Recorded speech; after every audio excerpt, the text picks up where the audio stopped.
A prime afternoon to all of you. I'm Thunderbird Prime.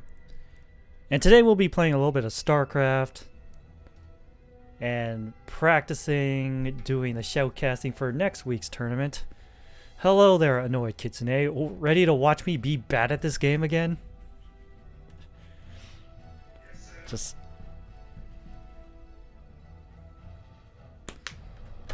Alright. Let's warm up with an elite AI.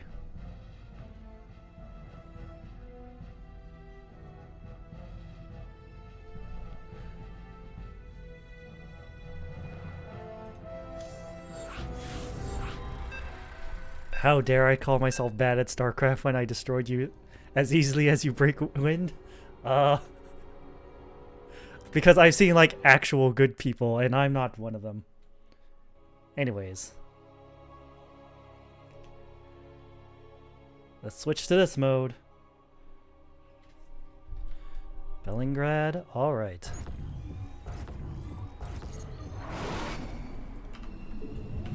Alright.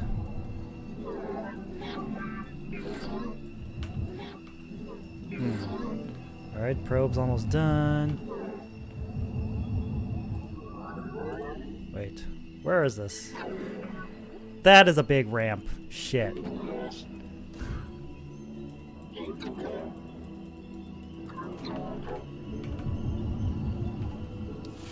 Holy shit, that's a big ramp.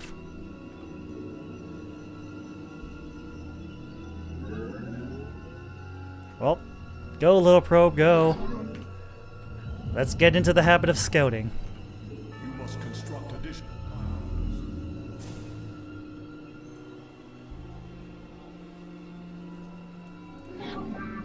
All right.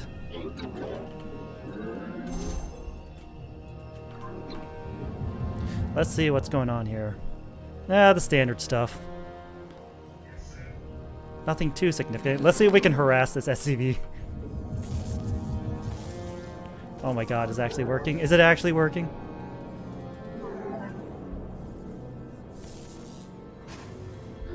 I think it is.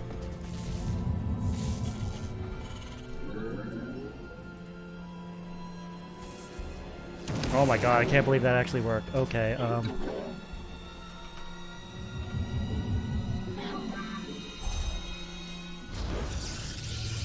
okay then. Wasn't expecting that. Also, let's build another pylon to get that cyber core ready. We'll just chill out here.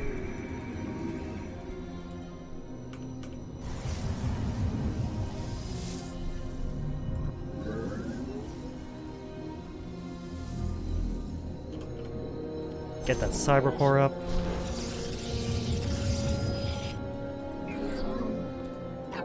Now let's go scouting again. Anything up? Alright, out of here. Just kidding. Staying here.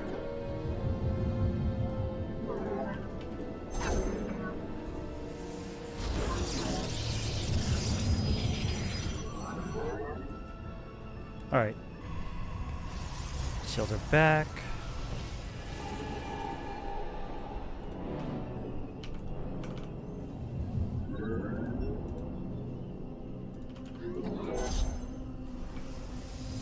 Oh god, SCVs everywhere. Hurry up, Stalker. Get in there. Your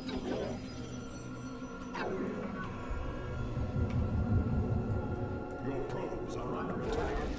Alright, so. Not much. I am here in the shadows. Intriguing. Alright, get in there.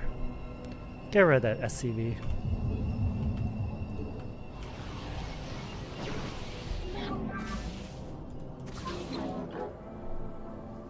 Let's see how much we can scout.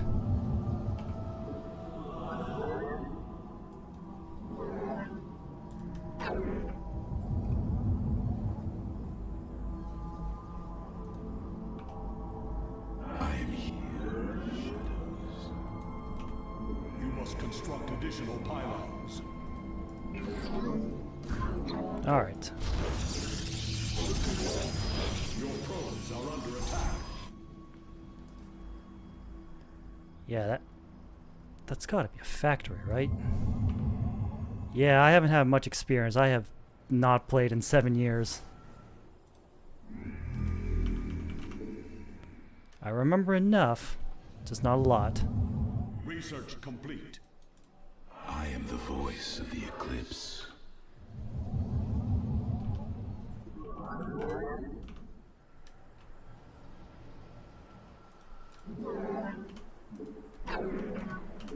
I am here in the shadows.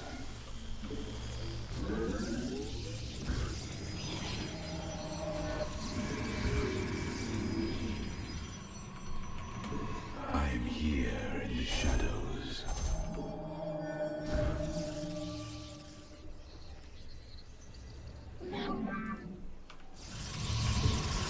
All right.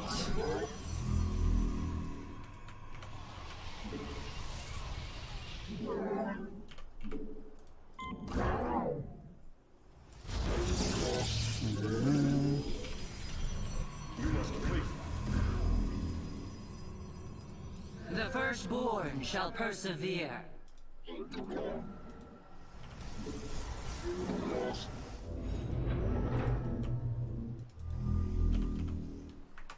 Come on. Gotta remember all the hotkeys too. Alright, let's get at that observer, see what's going on in the base.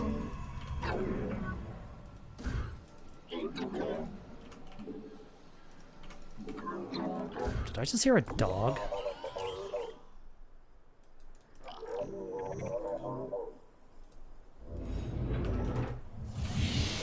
You must place that in a power field. I am here. Glory to the Daylom. Alright, get him out of here.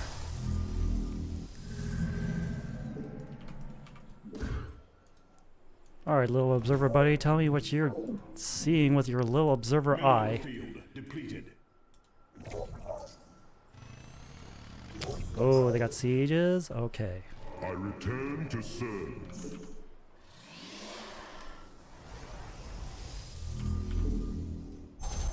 Going immortal is probably a good idea then to take care of those siege tanks, but I am worried about those Hellions.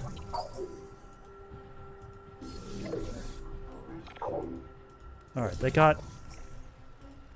Wait. Oh yeah, they're probably... Oh yeah, they see me. I return to Get out of there. Alright.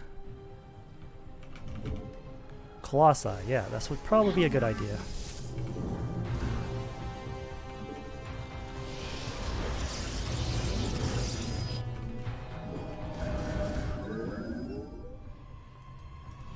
Alright.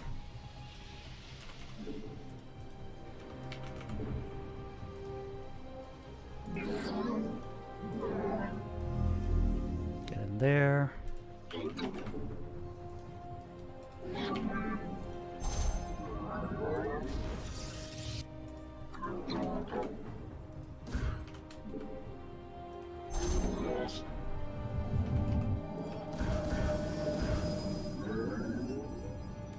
I am here.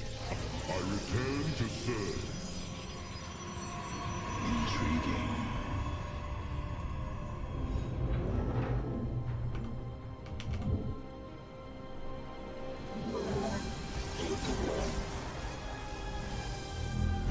Right. 2 batteries, alright. Research complete.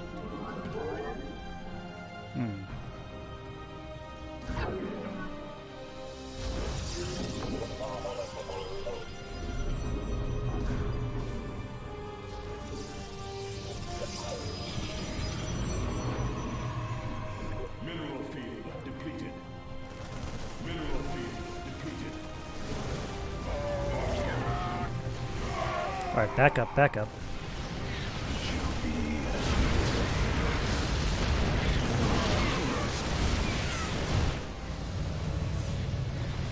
Back him up.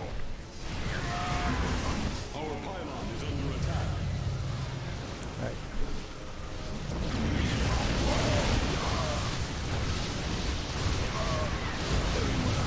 flush him out. Upgrade complete. Come on. Get in.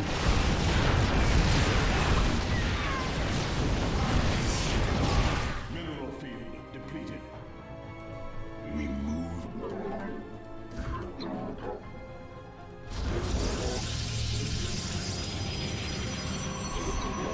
Alright, admittedly, that battery did help a lot.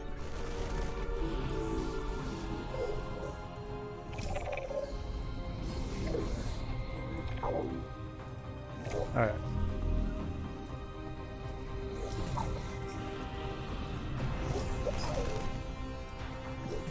They still have their command center just sitting here doing nothing, but they're really going heavy with the tanks.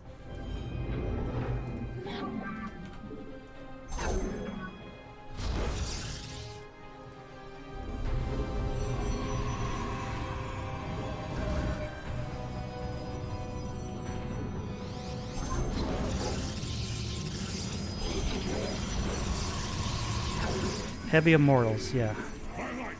I was thinking the same thing.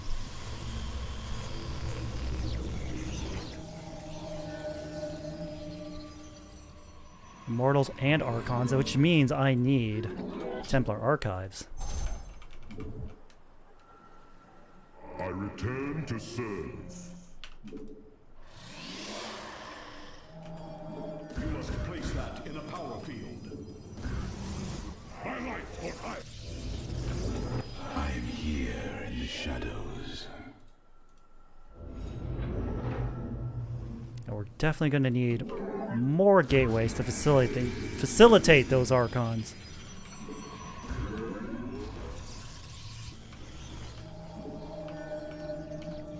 I return to serve.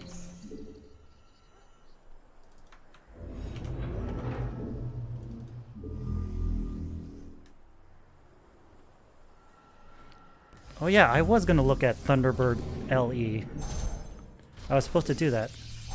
Well, also, welcome, Garo.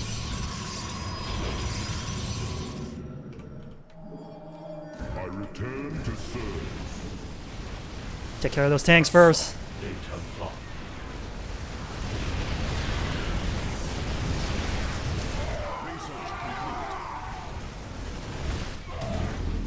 Alright. Our pylon is under attack. Ah, shit. I probably lost this.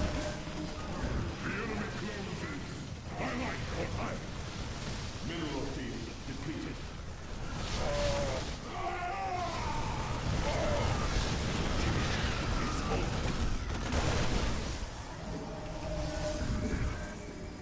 Yep. Definitely with those cyclones and those widow mines.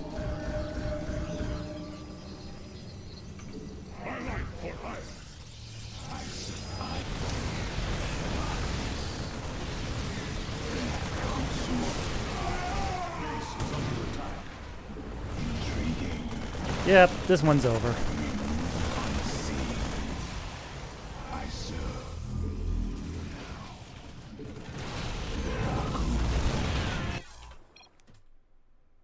Alright, time to check out Thunderbird LE.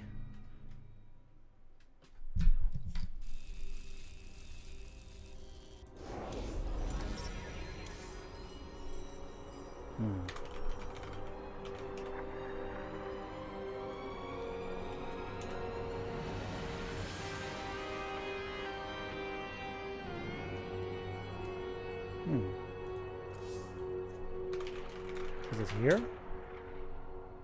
There we go.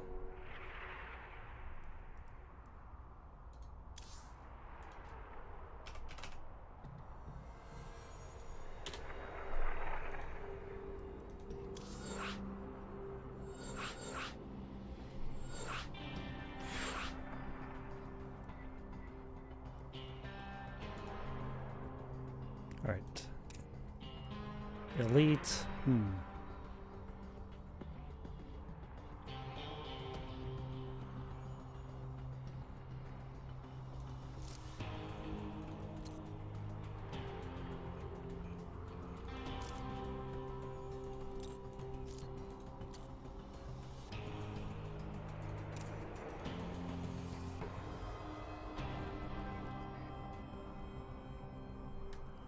Alright, let's see what this Thunderbird's all about.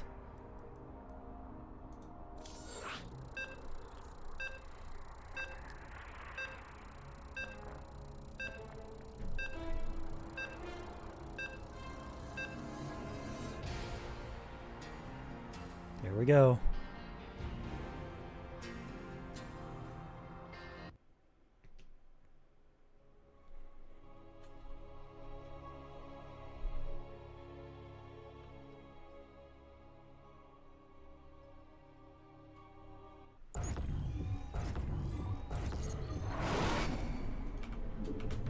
Let's check it out. Alright, there's the ramp. The big ramp down there. Let's go down there.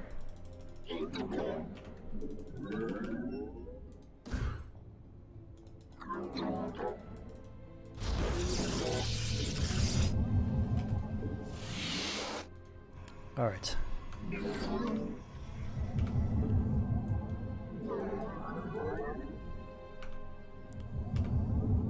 Alright, little guy, try to survive as long as you can, okay?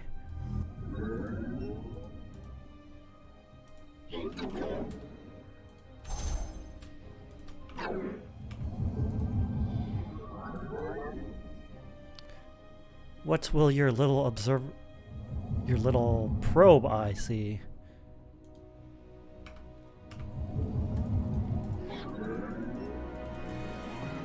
Alright, stay alive as long as you can.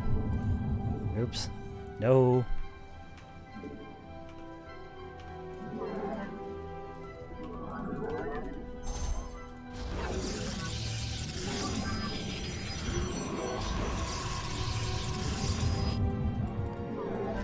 Oh, wow.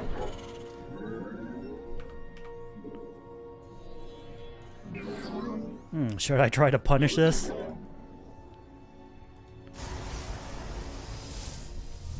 Do I even know how to punish this? The answer is no. The answer is no. I don't know.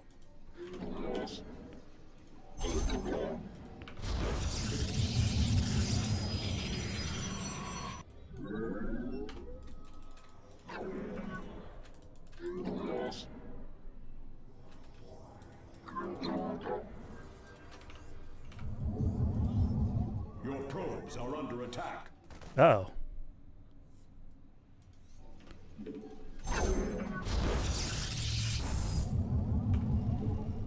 Come on, little guy, survive! Oh shit, there's two of them. Get out of here.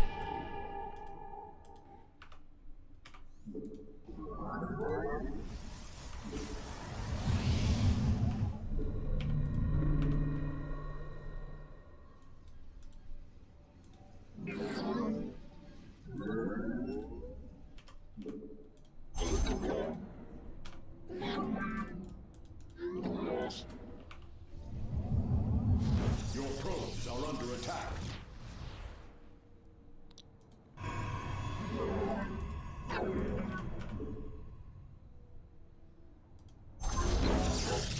I am here in the shadows. Yeah, get out of here. You require my...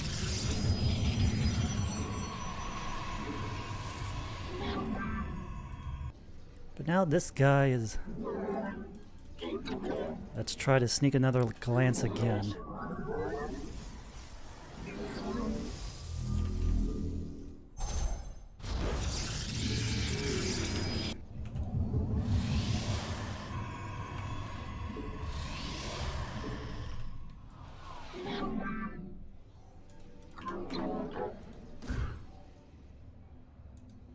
Go, little guy, go.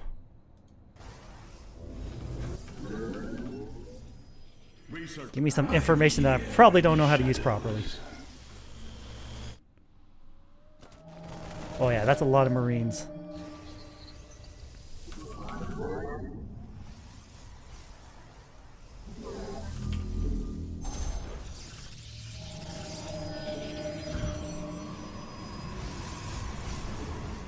Glory to the day.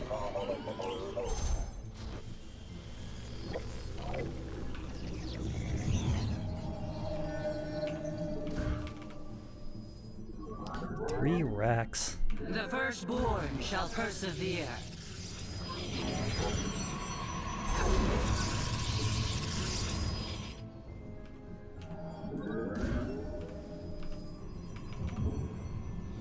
Glory to the Daylong.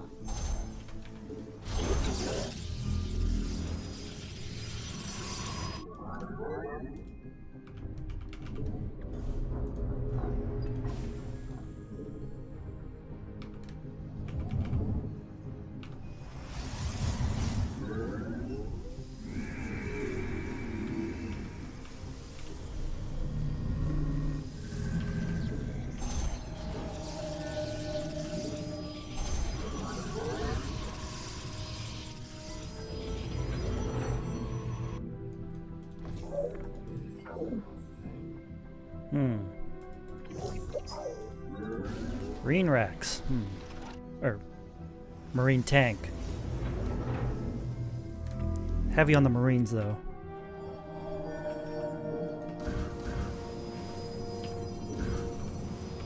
I am here in the shadows. The firstborn shall persevere.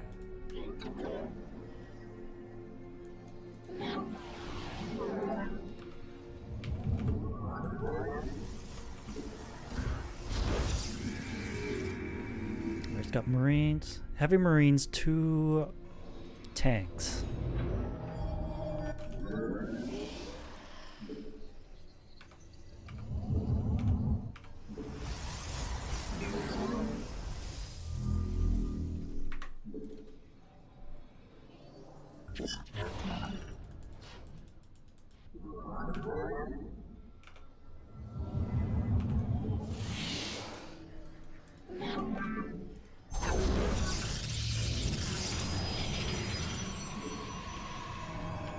Research complete.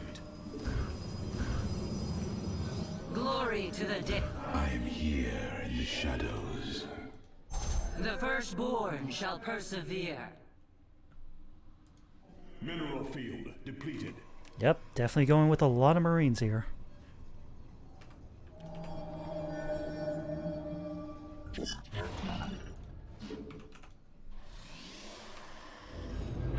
You must construct additional pylons.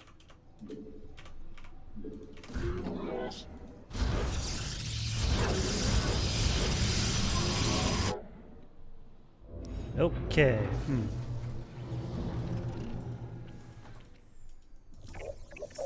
Oh, he has a third up.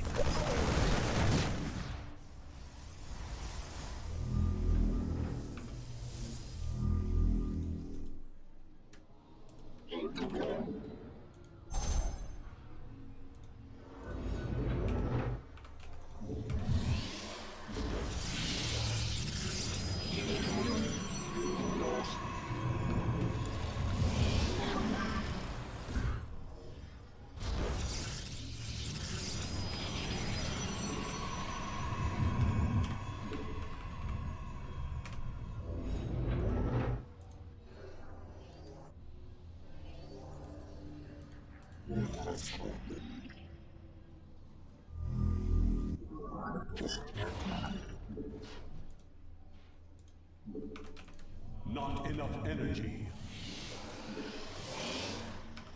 Mineral Right. field depleted.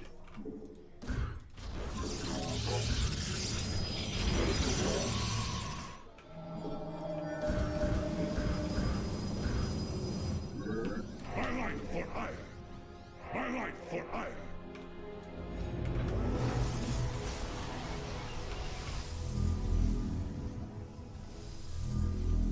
Mineral field. Research complete.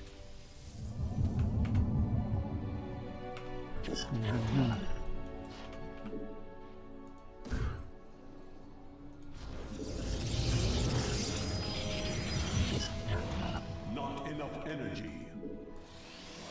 Ula Sadari. By your will, honor guides me.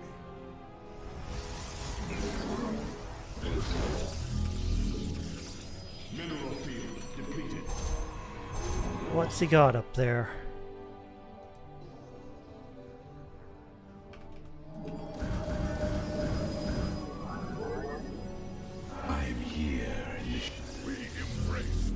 Oh yeah, he's moving out. Alright, alright. I am the heart of darkness.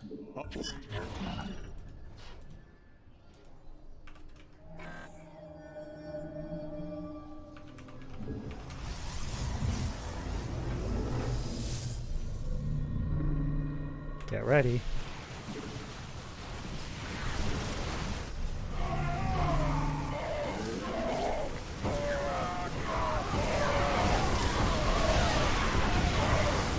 Alright. Back away from those tanks.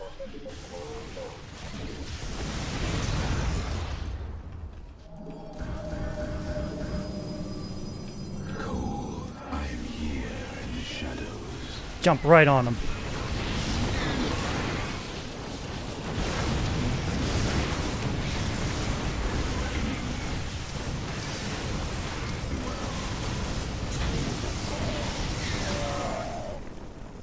Alright, we held it off. Somehow.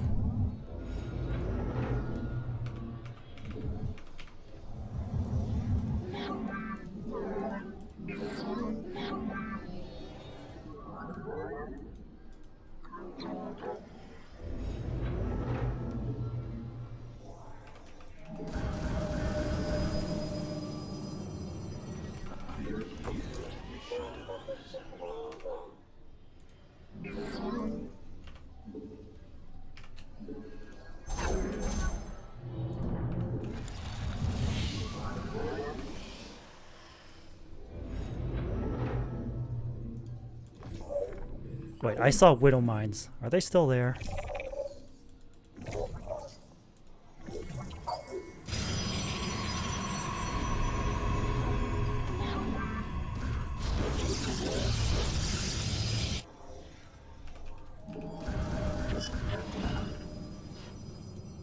I am here in the shadows.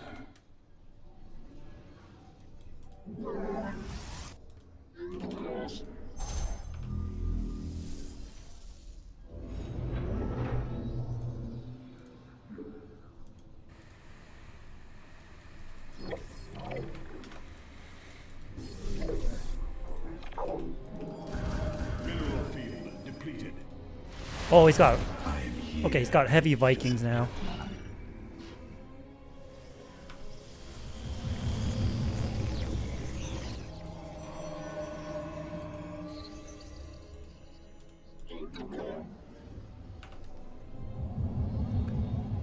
Research complete. I am here in the shadows.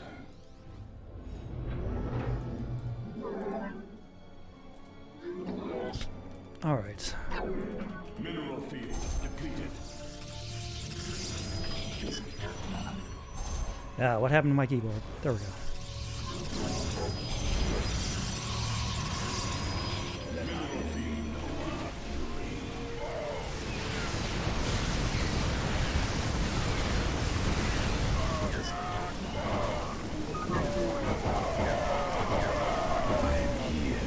Upgrade complete.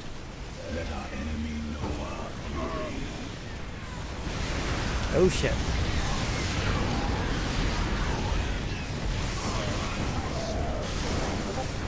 Mineral field depleted.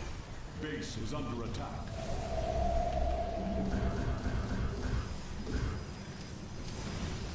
Mineral field depleted.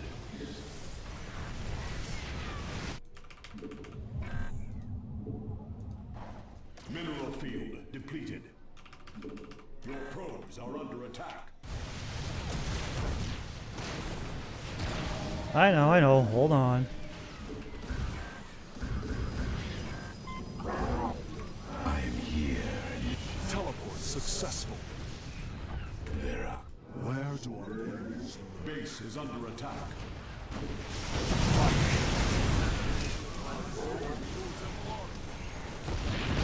Your probes are under attack. Mineral field. At the wings of justice.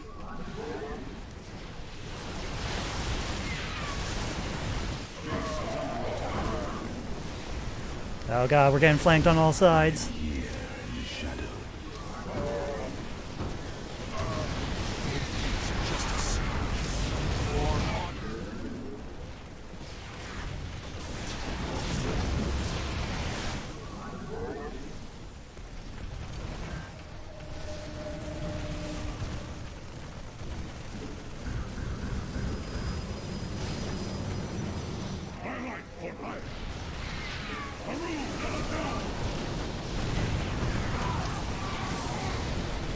Teleport successful. Damn. Are under attack.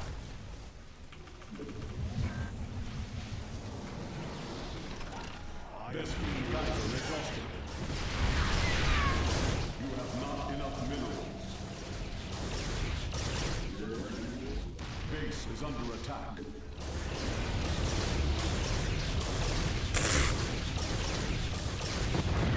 The skies await. I stalk through the stars. Your probes are under attack.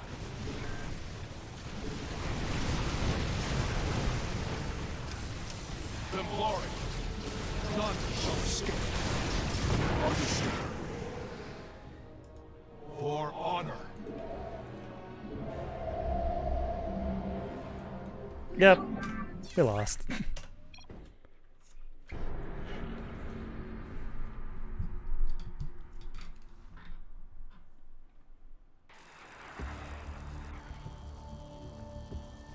Alright, let's watch that replay. Let's see what my opponent did. Try to learn what's going on here.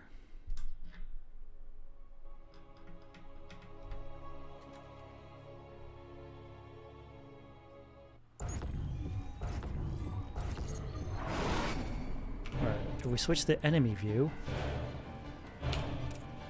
keep it on the production. Let's see here.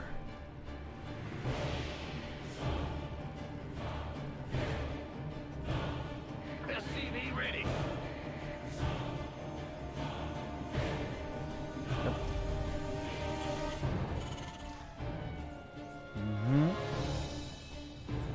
SCV ready. Let's go 2 times speed. SCV ready. No, let's speed it up 4 times. Alright. SCV ready. Yeah, I see the barracks, yeah. I just hang around. Go down here. SCV ready. Oh, they go right to SCV ready. another base. Oh god. Armed and ready. Command center upgrade complete. Alright, so they got Marines. You want a piece of me, boy? A really quick expansion.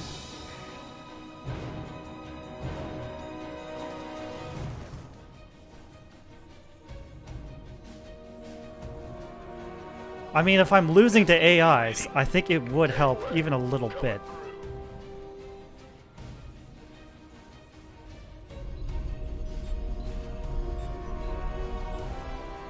SCV ready.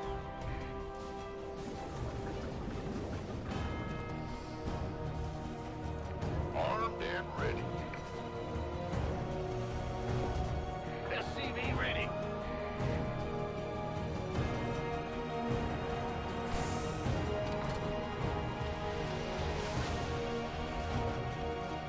Our SCVs are under attack. SCV ready. Go, go, go! Command center upgrade complete. SCV ready. Gangway, coming through. SCV, you want a piece of me, boy? SCV, Add-on complete. SCV ready. Who wants some? Add-on. SCV ready.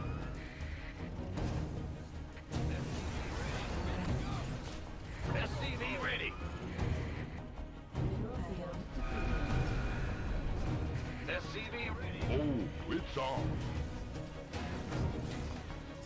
Add-on complete. Yeah, that fusion core doesn't make any sense. SCV ready. Queued up, ready to go.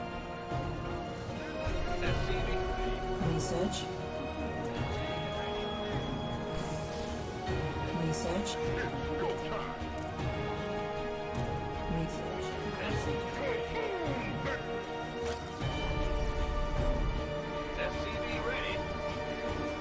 T-Roy Jenkins. Welcome to the stream. Yeah, this is when they start moving out.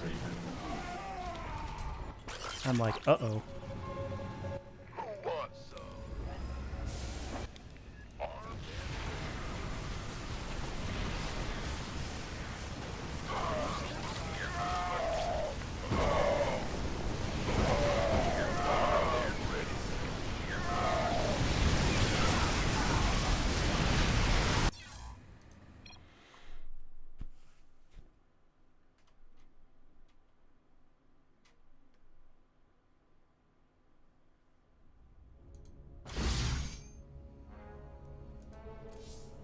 Alright, let's try playing against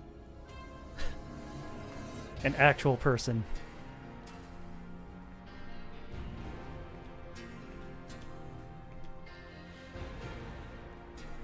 Maybe elite is ironic. Well, they still beat me.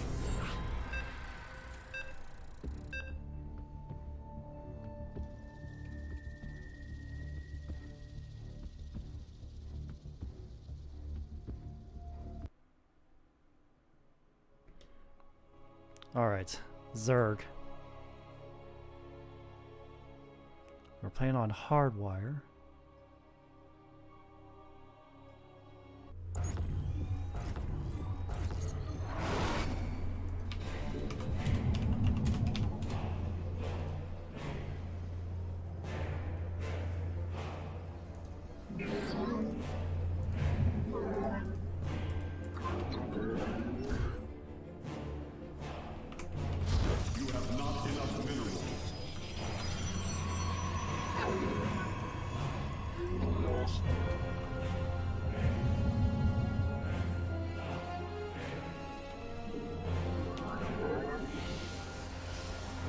Right.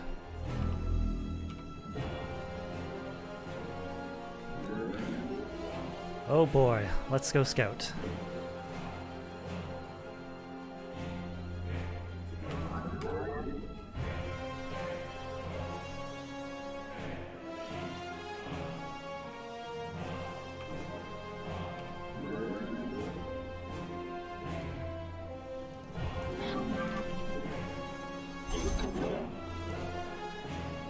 He's already building a spawning pool?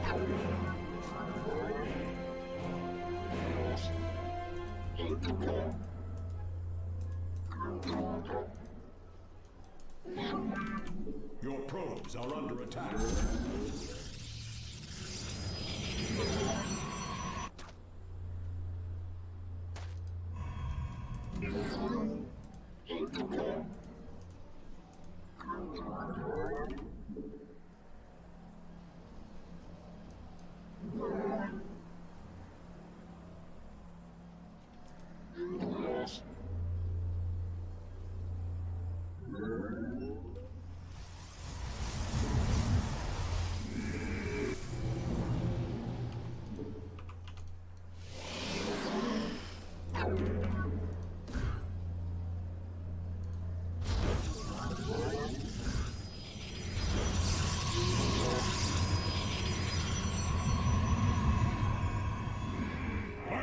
You must construct additional pylons. He's already got a spawning pool up. That's bad news.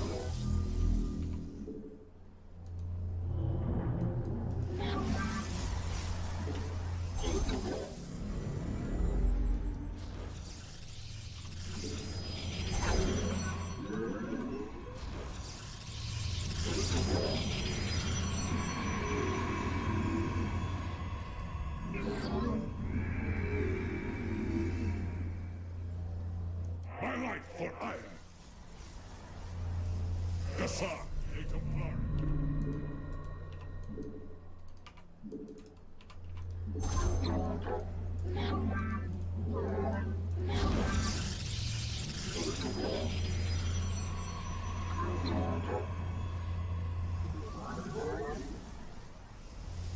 you require more Vespine gas.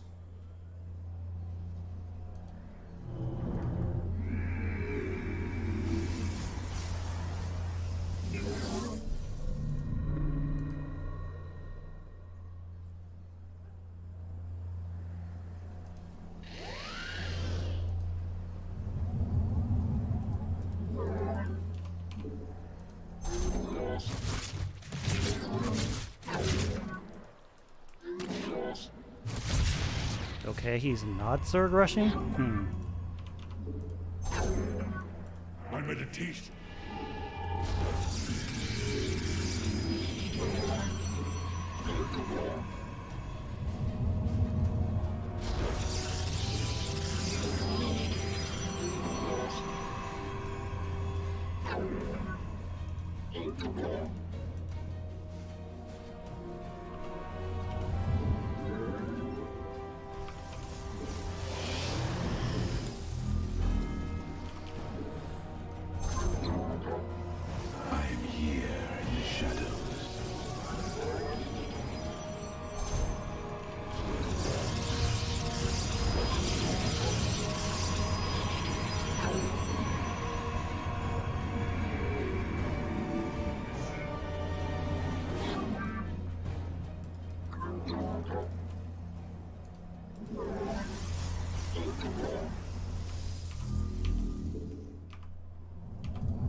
Let's go see what's going on over there.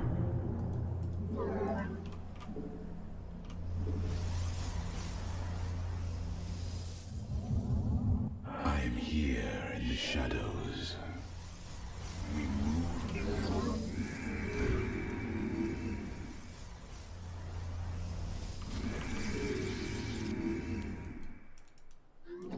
Is there a third over here? No. Research complete. What?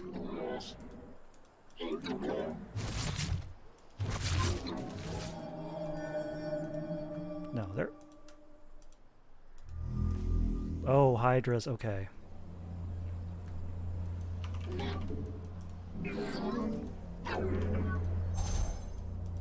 am the heart of darkness.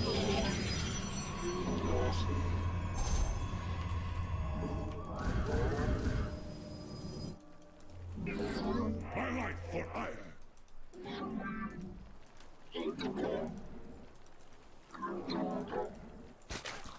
He's got an infestation pit too.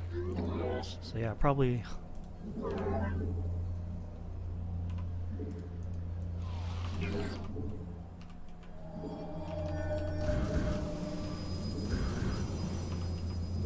I am here. My life for hire. Upgrade complete. Mineral field depleted.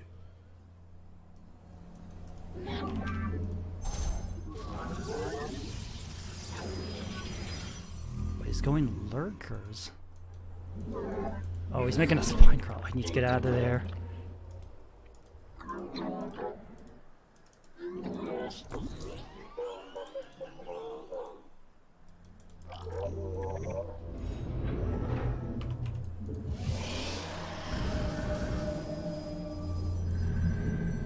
My life for hire.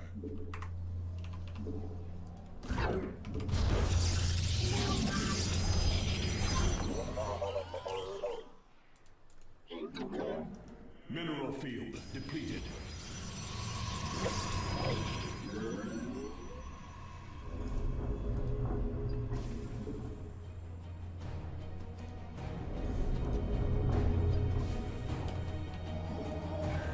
You must construct additional pylons.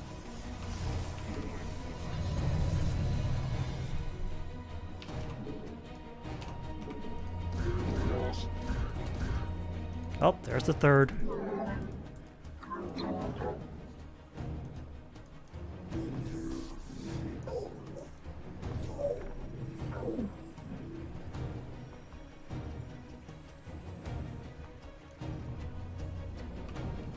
You must construct additional pylons.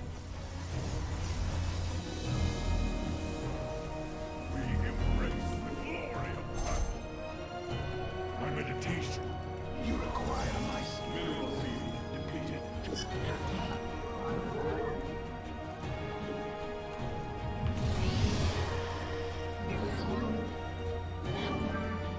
Mineral field depleted.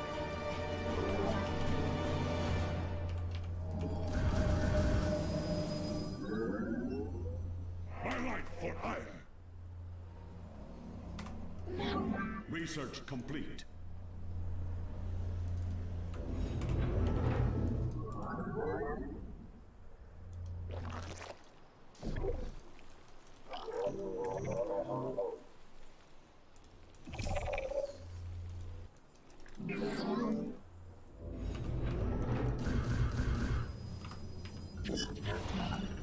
I'm here in the shadows. Research complete.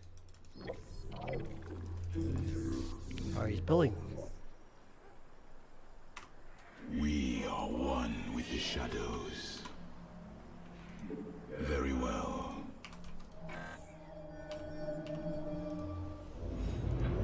You must construct additional pylons.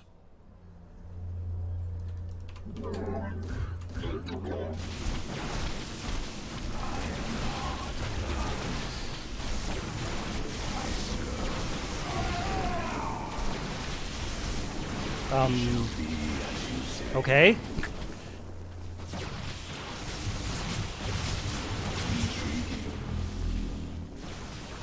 We embrace the glory of battle.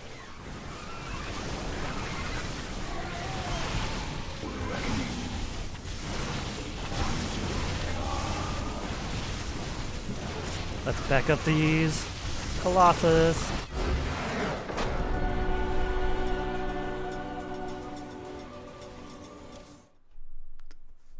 Huh. I was worried he was gonna like Zerg rush me, judging by that early pool. Did I just misread that? I must have misread that.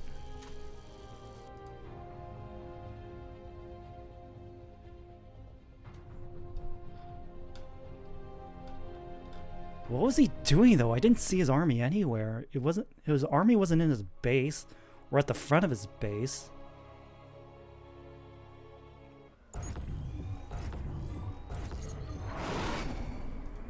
Alright. Alright, so what's going on here?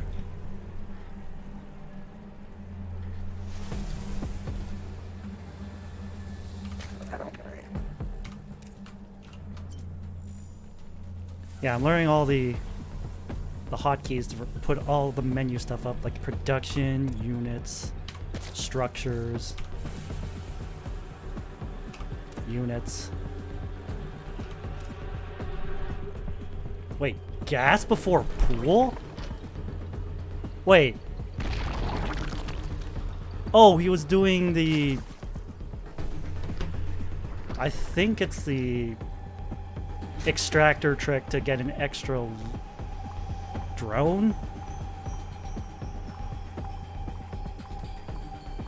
Okay.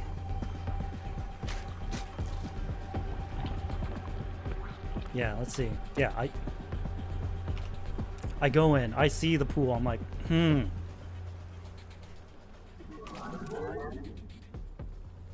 this is very strange.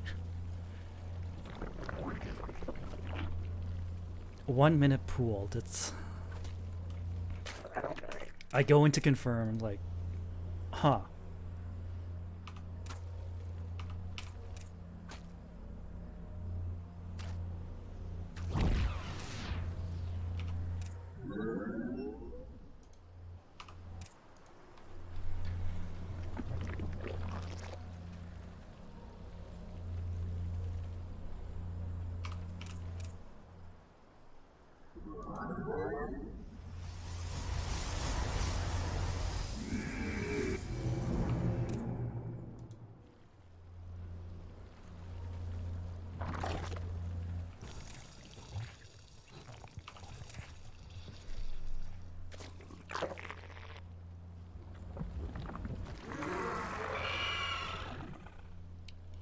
He doesn't understand what he's doing? Well...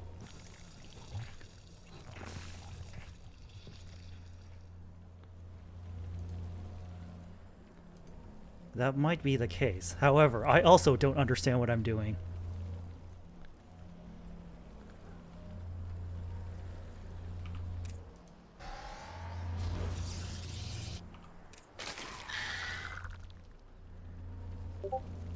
Okay, he's made Zerglings. Why, though?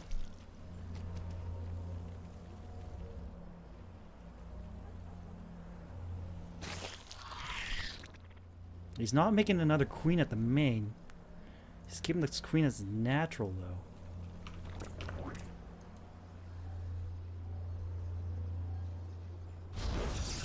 Meanwhile, I kind of panicked here, seeing that early pool, thinking there was early Zergling rush coming, so I go to scout again. It's like, okay, shouldn't the Zerglings be here by now? And so I do. Go, little probe. Tell me what's going on in this Zerg base.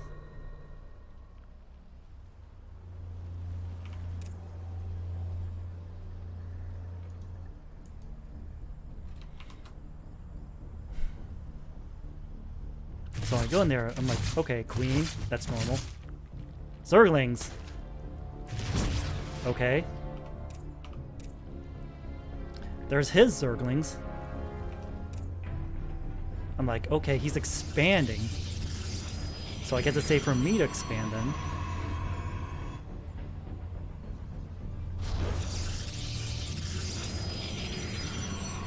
Yeah. Yeah, he only has 21 drones. That seemed very low for a Zerg player.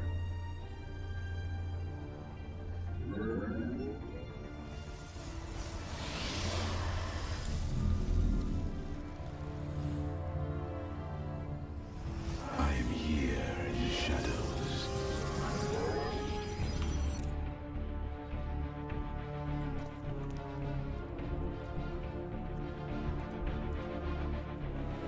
Alright, he's got 24 lings, but I don't know what he's doing with them.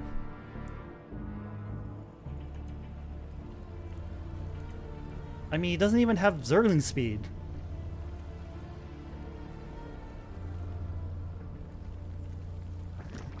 Wait, he went pit first? Before the Hydra Den? Okay, I don't play Zerg. Even I know that's strange. So yeah, I go check here. No base.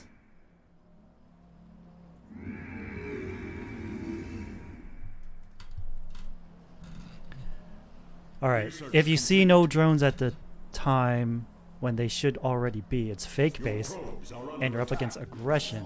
Alright. So that was a misread on my part. I'll try to keep that in mind in the future.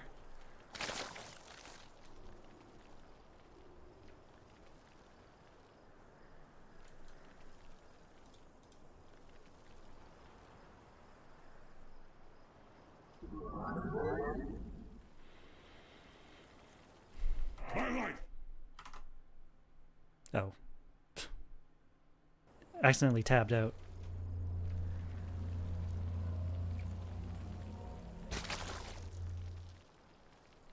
Also, I see Hydras. I'm like, Colossi?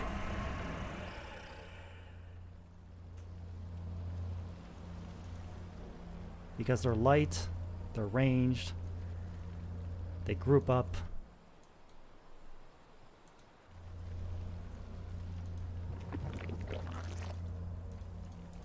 He's going double attack upgrades at the same time.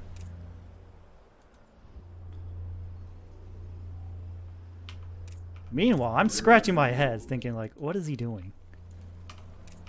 And then I spot the spine crawler. I'm like, alright, I'm out of here.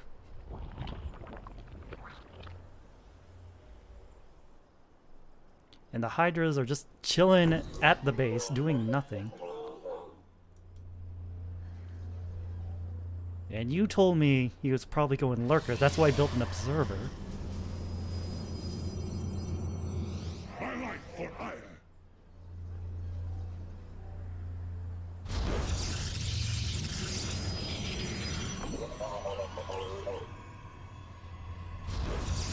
Mineral field depleted.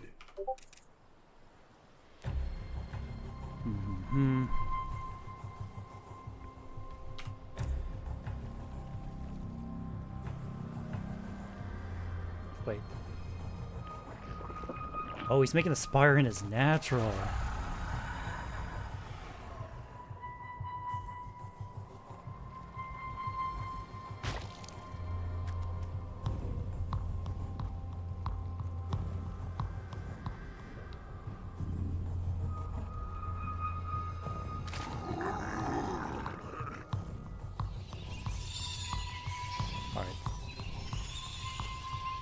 We're like 8 minutes in, still no metabolic boost.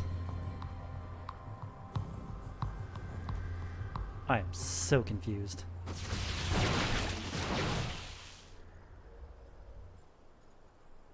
I don't know what happened there. Did he just think I'd have nothing in my base?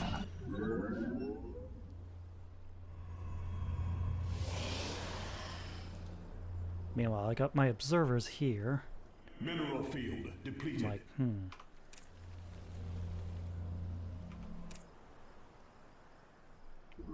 I see the third. My life for ire.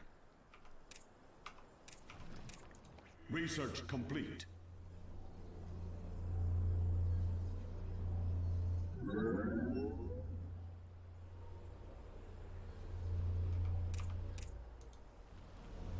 Like, he's making a lot more hydras, Depleted.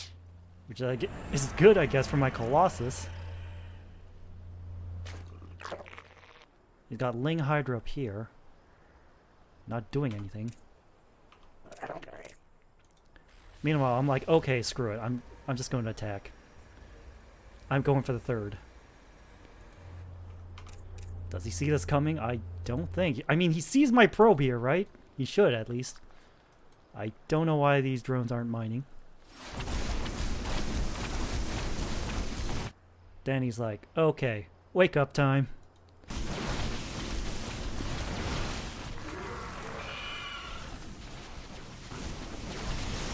Yep.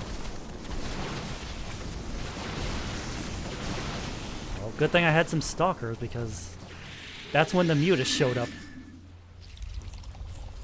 The hive clusters of forces are under attack.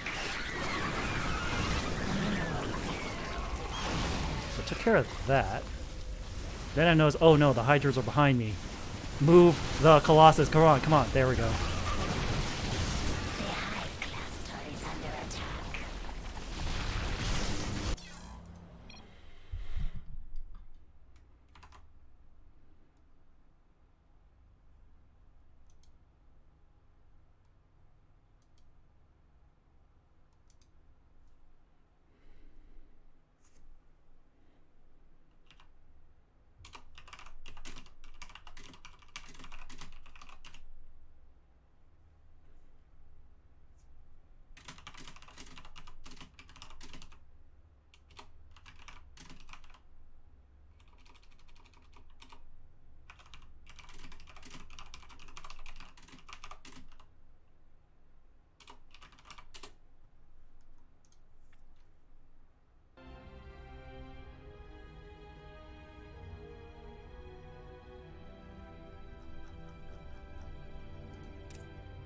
So yeah.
Let's try 2v2.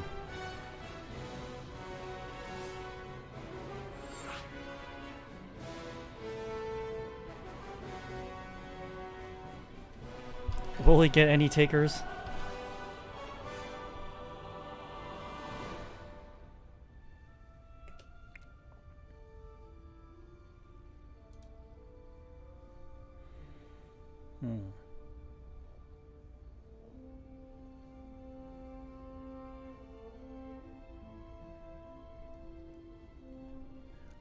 I don't think so.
I don't think it's gonna happen, so let's go to custom.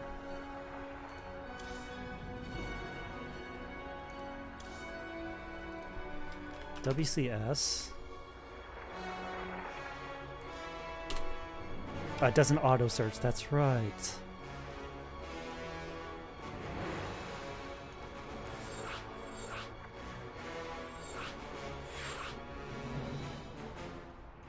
Actually,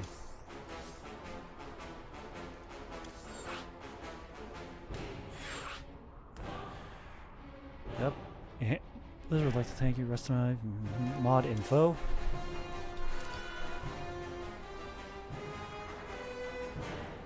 Basic instructions. To get a custom interface, make sure you go to your gameplay options and select one from the drop down. To see stronger team colors, go to your gameplay options. Adjust your team color intensity option.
Alright, let's replays.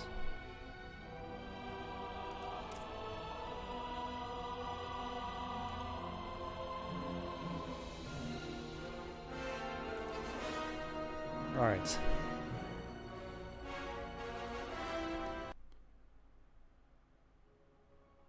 Alright, let's see what else I can do with this setup, with this overlay. Alright, so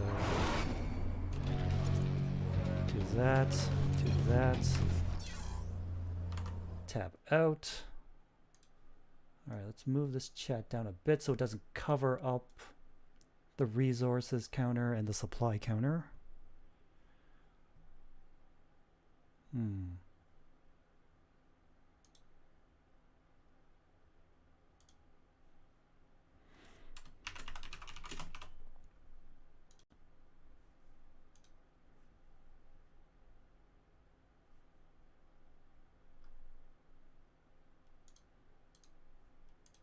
Alright, let's start fiddling with some things.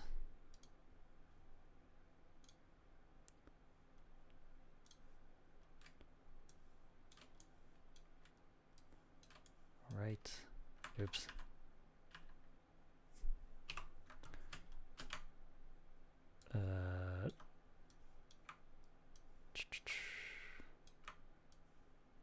I was thinking of having portraits up. I would have to set that up ahead of time.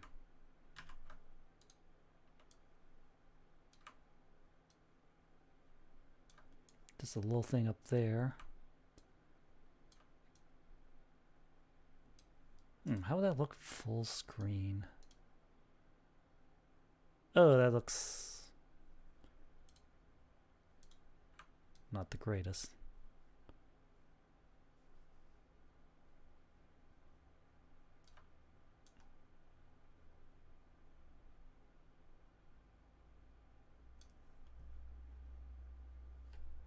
So I need to figure out, like, I need to, like, get everyone's PNGs ahead of time.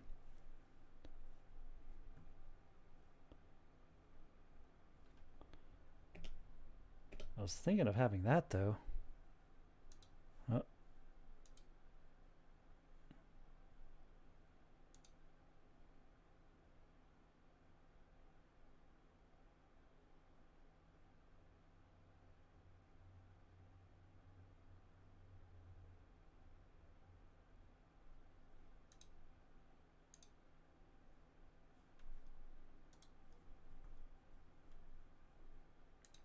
And add one for player 2.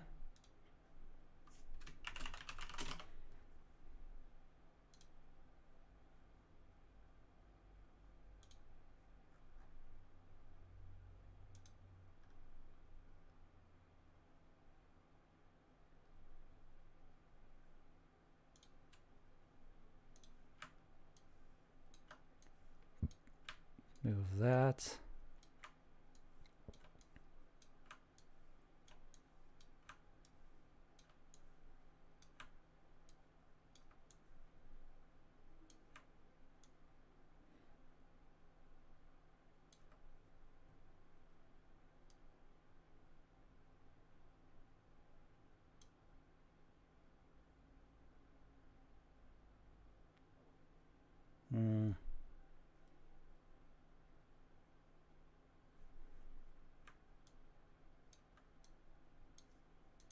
I mean, I feel it would be a little helpful to have these, like, little PNG portraits up beside their player names.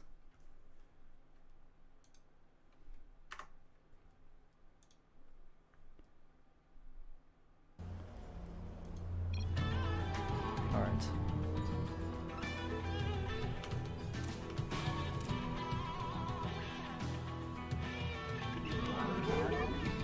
Let's see what I do.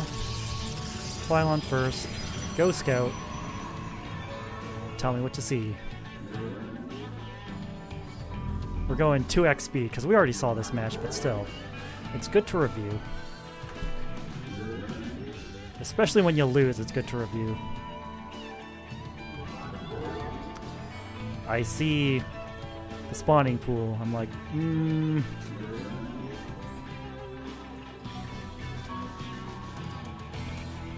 Spawning pool this early?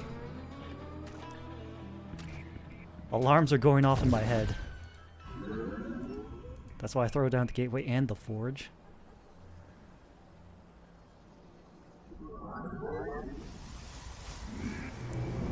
And immediately get that zealot out. Get a cannon.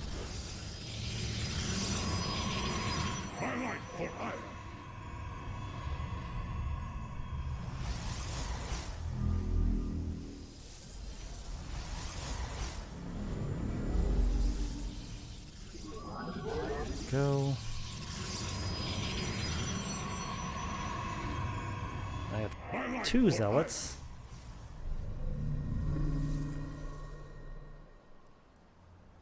Like that. Go again.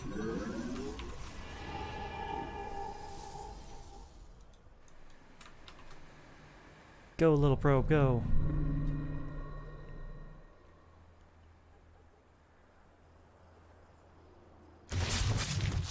Get attacked, get attacked. Zerglings,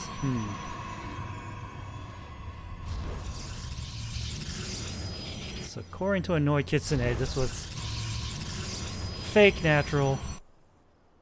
But I misread that as a real natural.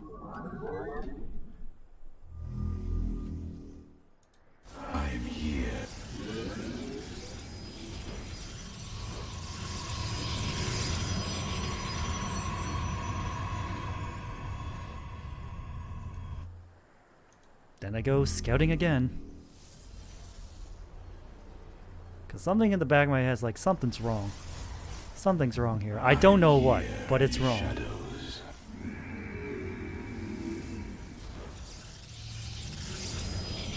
Research complete.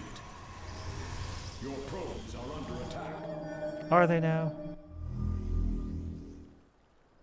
No, he gave up. I see a Hydra there. I'm like, oh boy, time to get Colossus. Because right now, you guys are only seeing what I see from my point of view.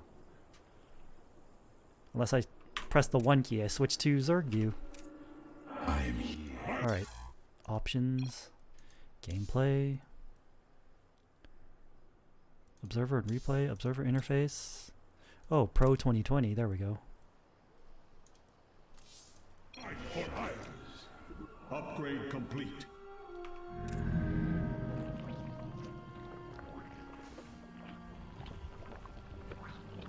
Mineral field depleted. But I don't see anything different when I put that on. Mineral field depleted.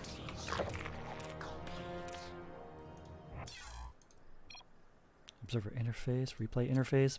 There we go. What if we go replay interface as well? Will that help? Mineral field depleted.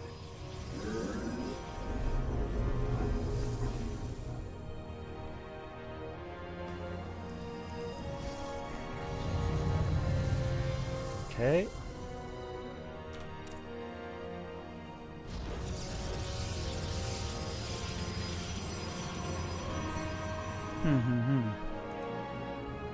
Oh, I see. Did I pay attention to that? I don't think I saw those when I was playing. My observer did, but did I see them? Mineral field depleted.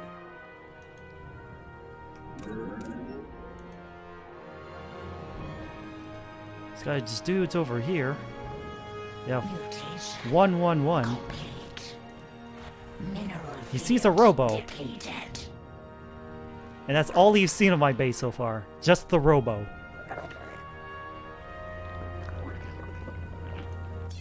Okay.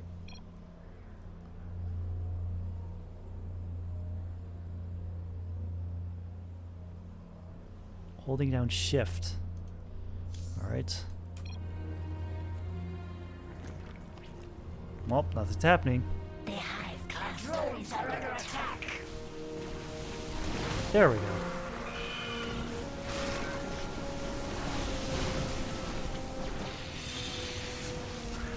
The hive cluster is under attack. Mineral field depleted. Our Yeah, I think forces are under he didn't scout, so he didn't see what was coming from me. Oh, hey there, Osoroi Code. I don't know why the alert didn't go up, but thanks for the follow.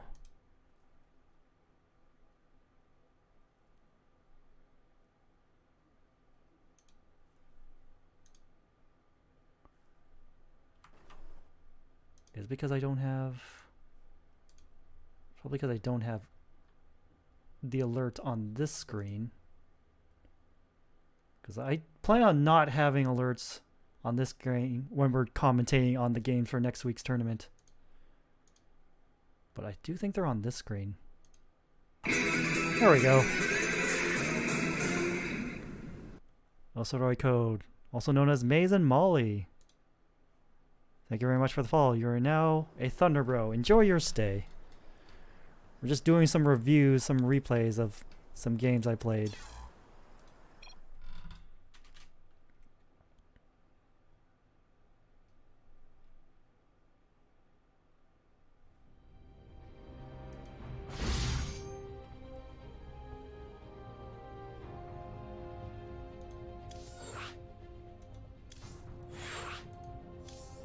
Alright.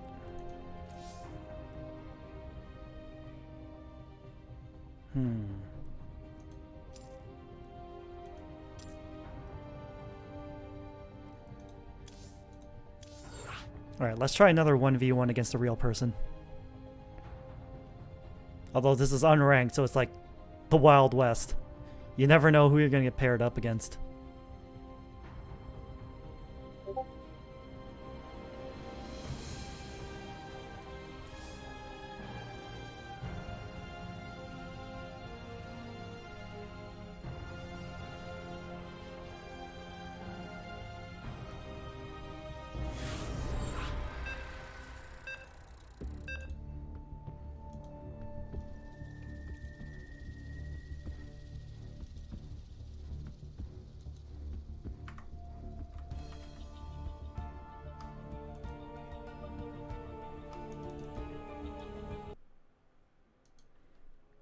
Alright, Terran, huh?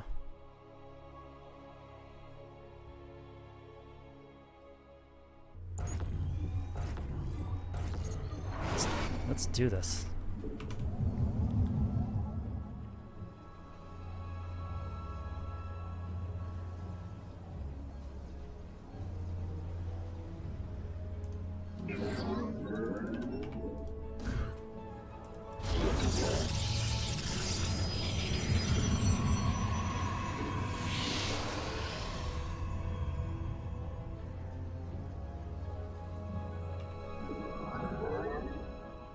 Alright.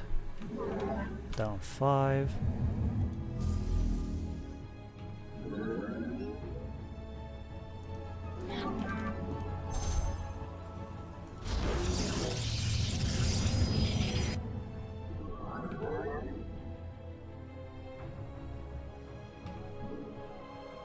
Alright.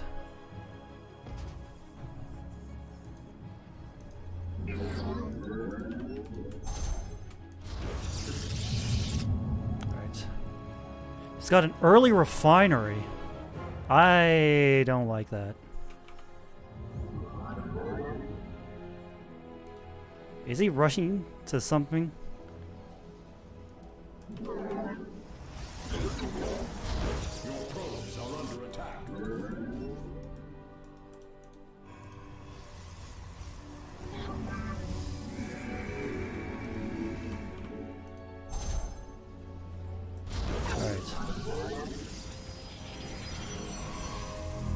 Rushing the factory.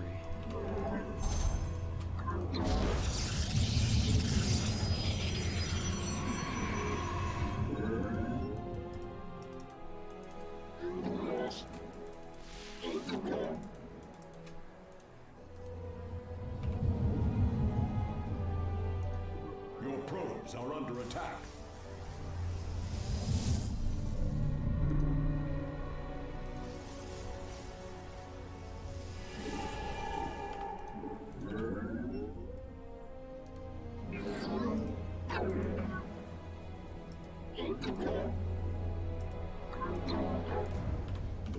You require more wisdom, yes.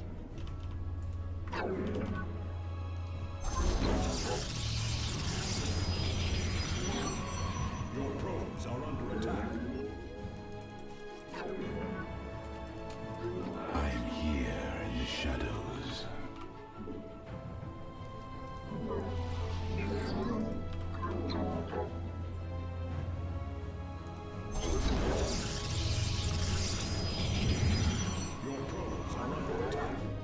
Alright, what's up here? What's up here? Nothing. Oh. Marines. 2 racks.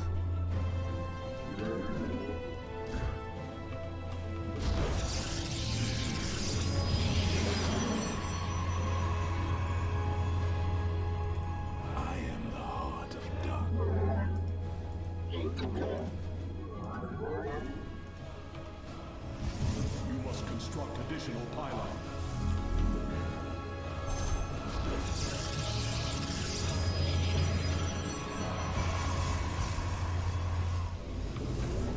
Research complete. I'm here in the shadows.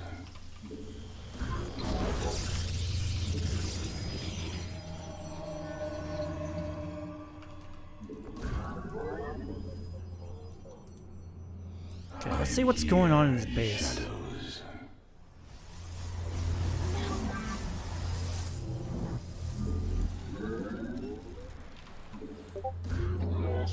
I'm gonna build a cannon just in case he's going Banshee. I don't know if that's what he's actually going for, but it wouldn't hurt to have that just in case.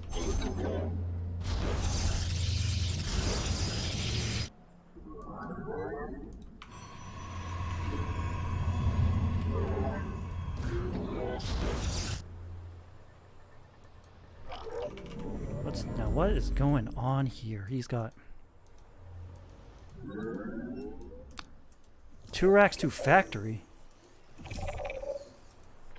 Oh yeah. Is he going mass widow mines? Let's see his army composition. Marines and widow mines, yep. I return to serve. Oh yeah. You're right, I do need observers.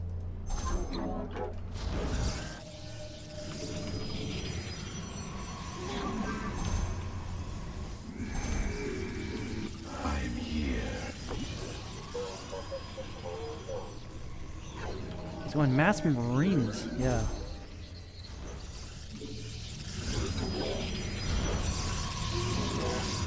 Oh yeah.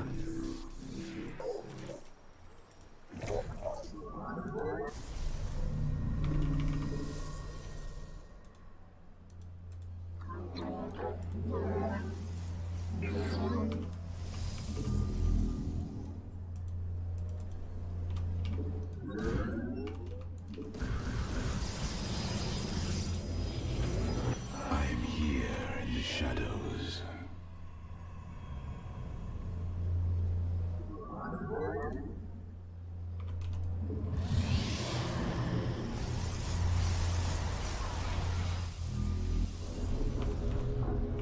Upgrade complete.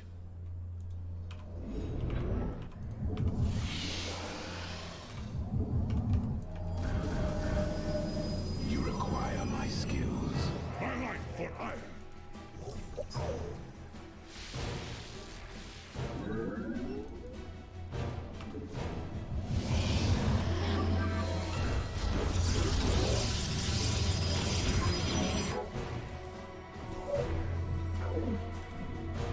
Okay. What about the rest of his army? We know he got widow mines covering the front.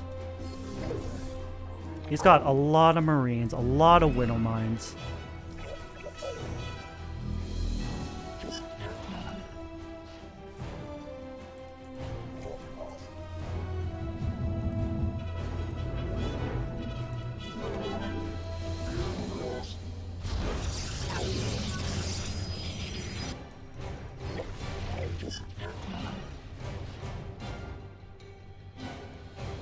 You require my skills.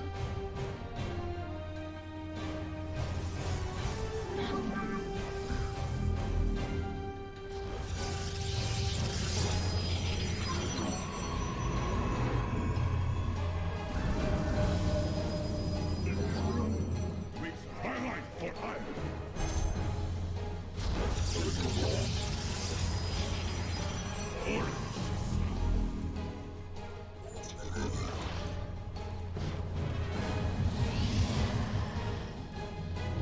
Mineral field depleted.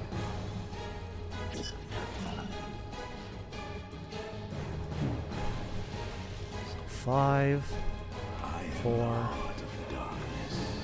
Mineral field depleted. Upgrade complete.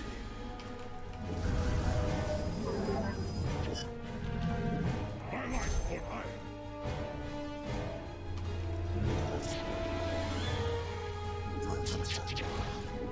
Mineral field depleted. Intriguing. Very well. Veraku. Very wise.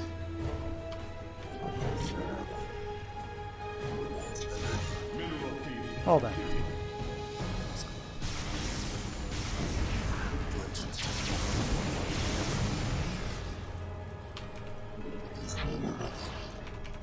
We are one with. State thy. I am the heart of darkness. Alright. He's got tanks. Yep.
We embrace the glory. Upgrade complete.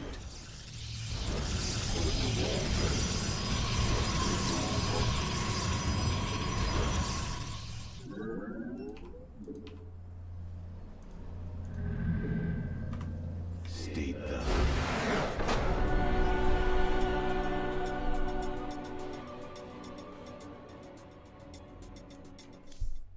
Well, that worked out.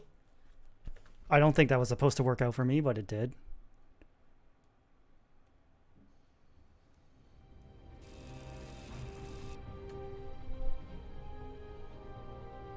Alright, let's re-watch that. This time from Zed's point of view.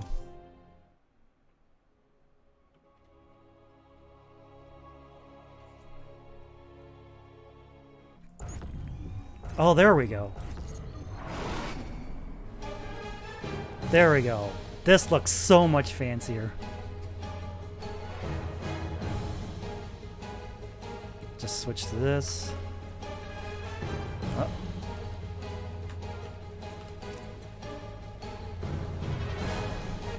Alright, options. Hotkeys.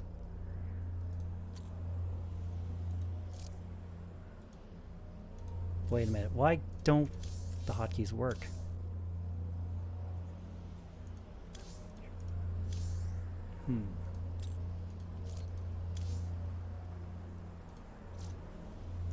Social? No. What's going on here?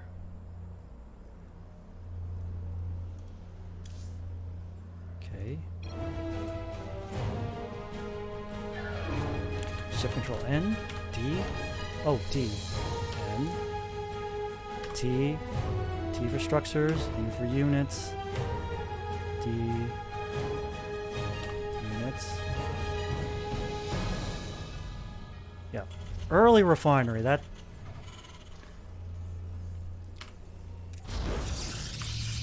Alright. So player 1.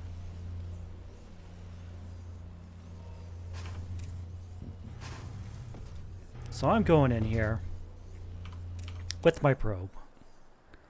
Scouting the base. I see an early refinery. I'm like, okay, what's going on here? What sneaky stuff is he planning?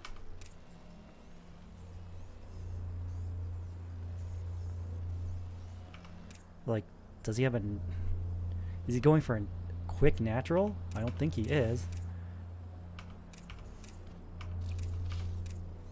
Alright, at least these keys still work. Alright. Control N? There we go. Control N. That's how you put the names up. SCV ready. Alright. So, we're still going with... Here we go. He's chasing my probe back. All the way back to my main. I'm like, no. I'm not giving you a free scout on my base. So I lead him on a wild goose chase away from my base. Okay, that's a second barracks that's going up with a reactor on the first. And he has an early gas. And he's building an engineering bay. However, if we go back to my vision, I've only seen the 1 racks, 1 refinery. It's still going on my head. It's like, what is he doing? Is he like... He's either rushing mech units in this factory or even rushing to Banshee. And then my probe gets stuck in the mineral field. And he almost dies, but I'm like, no, no, no, no, no. And of course he got the entrance blocked off, so I can't scout anymore with my probe. He's got 2 Marines. Now the natural's coming down. I should spot that if I was paying attention. And I get stuck. And I get killed. So yeah, switch to my view. I see the natural going down. I see 2 barracks. So that's not good for me. So at Kitsune's suggestion, I go Colossi. And it worked out. Armed and ready. He's got a second gas. Well, first I get this and immediately go Observer. Because I know his front entrance is blocked off, so I need some aerial scouting to be able to tell what's going on inside his base.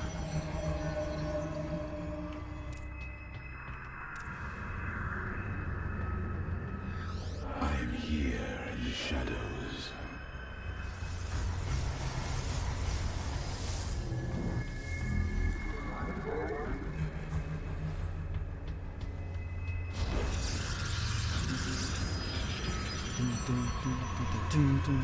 Alright.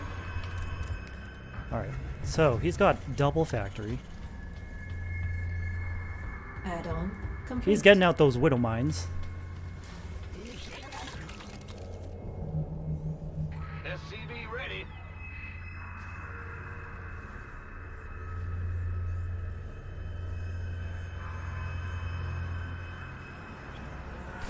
Yeah, I think I did go 3 Colossi. I think I kept building more, SCV ready.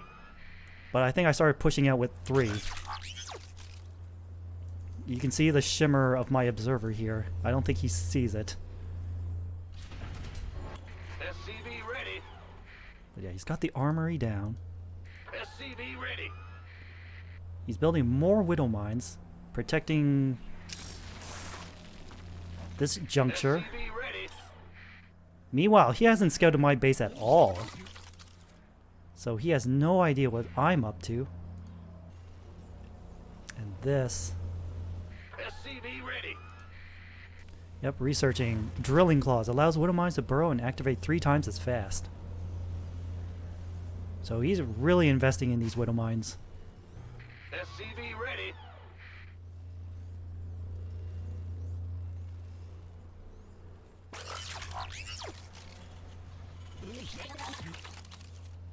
SCV ready. Yep, he's going double Widow production. And where are these ones going? I didn't spot these. If we go back to here, I see these ones. SCV ready. Oh yeah, he's protecting both junctures. Yeah, I don't know what the armory was for. Was it for... He's not even Supply depots. He's not even acquired. researching mech weapons upgrade and the supply drop. Who wants some?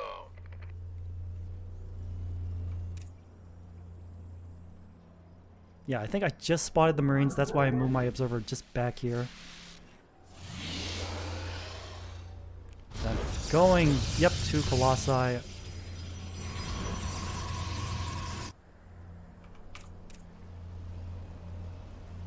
And Starport's going down. He's researching shields, getting marauders. And he's continuing to fortify his entries here. SCV ready.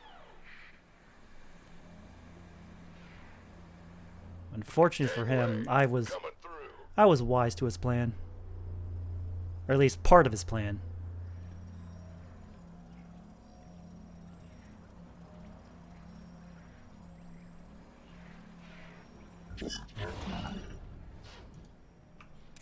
SCV ready.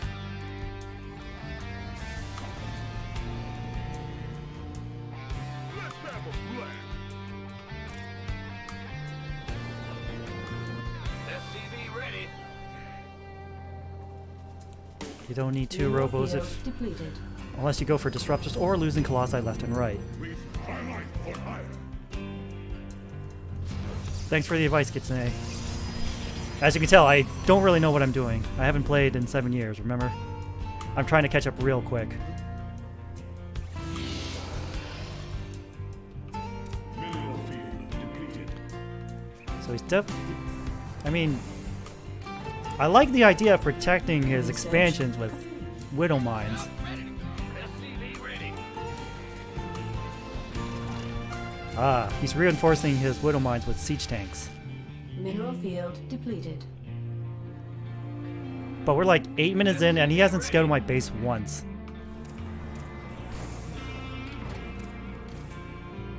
Meanwhile, I've scouted his base a couple of times, so that combined with Kitsune's advice, I had a strong idea of what he was doing. Alright. So, I haven't revealed my army yet. Like, at all. Until now.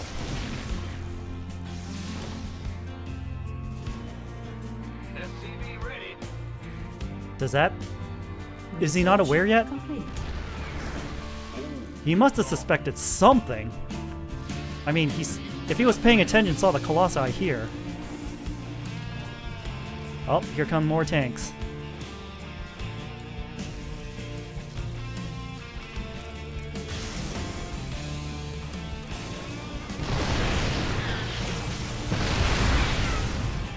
So I take care of those tanks like right away. And then I back up. Then I realize, hey, I can win this. And I continue to push in. Upgrade complete. Research complete. Meanwhile, what am I doing at home? Yeah. I'm like, oh right, I need to work on macro, and then I think I let my army attack and then go back to base, start building things. Let our enemy know our fury.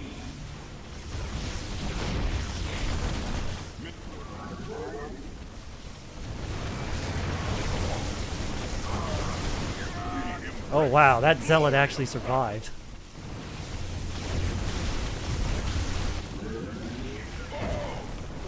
So we're still on Base his is view. under attack. Research complete. I don't think those Vikings are doing much. I had stalkers.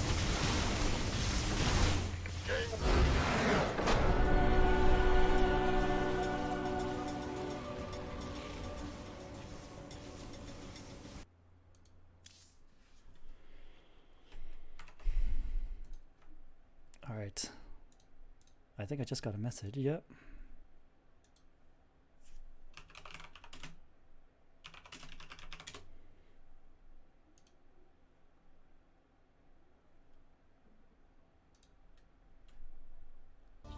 So then we can switch back to this.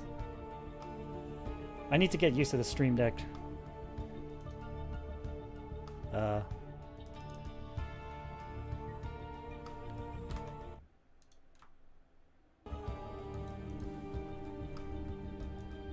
What's going on here? There we go. I just had to press escape, that's it? Alright.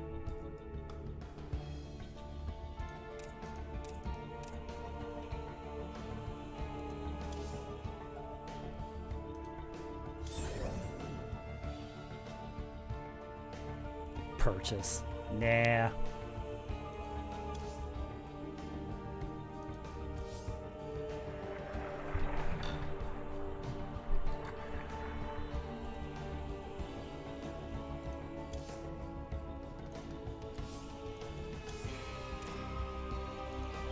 Alright. If what you're saying is right, and I actually could have seen where he's looking at, I wanna check that out. That'll be very useful for when we do the tournament next week. What is it? Control F? Is it Control F?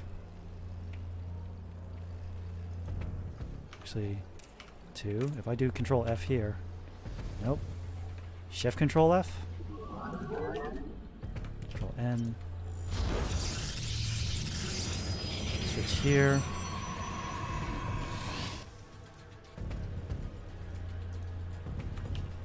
SCV ready. No, I don't think that's it.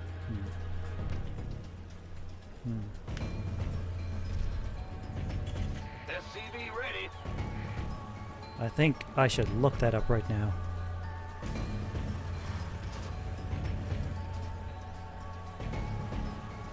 Definitely gonna need this information for next week.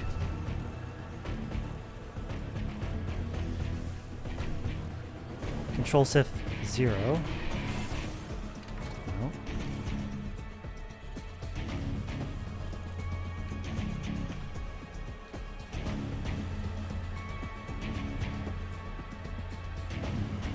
Or is it Shift 0? No. SCV ready.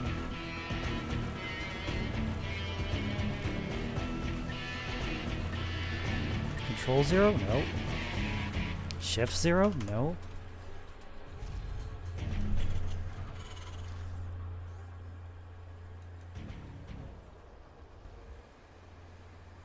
SCV ready.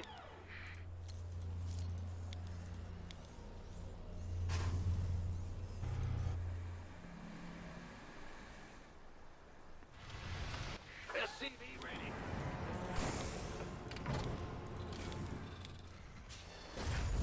There we go.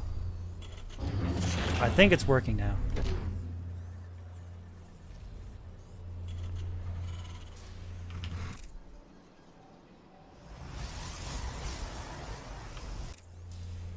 SCV ready.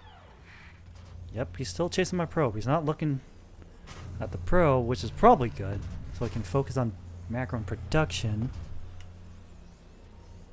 SCV ready. Wait, man, that looks like the StarCraft 1 command center. Wow, that takes me back. So, SCV ready. 1. Yep. Suddenly shift down to probe. And he's like, nah, back to this. This better be good.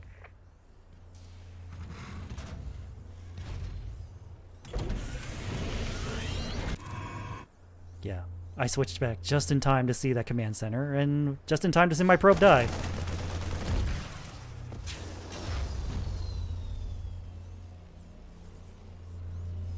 Double click 1 or 2, yep.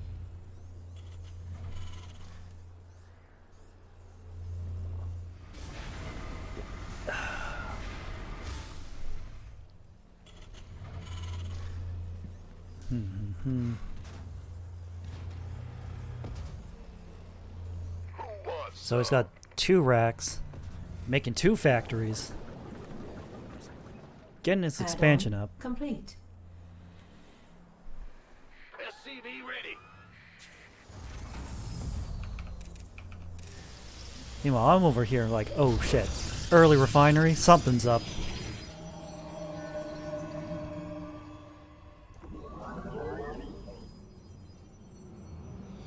I am here in the shadows. And like, observer, go. Tell me what's in his base.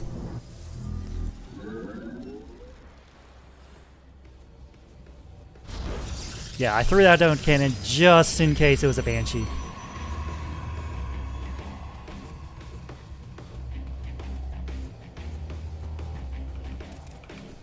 Add-on Well, he's over complete. here. He's pumping up the widow mines. SCV ready.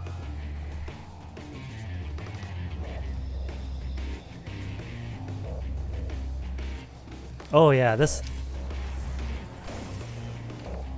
Armed and ready. this feature in observer mode, and hopefully Ready. in spectator mode, definitely going to be useful.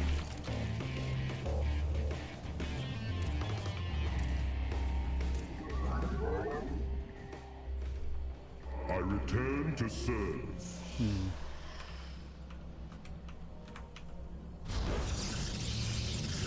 Of course, I can just click it off and then I can scroll around free as I can. Here in the shadows.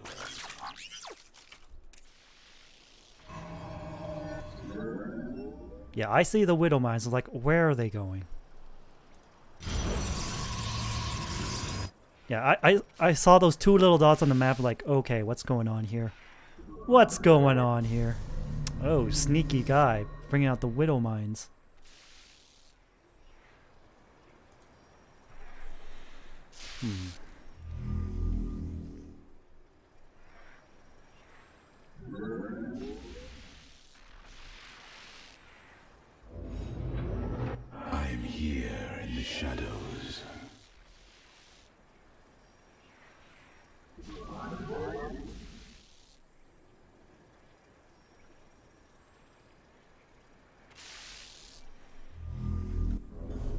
Oh, Widow Mines can't target structures.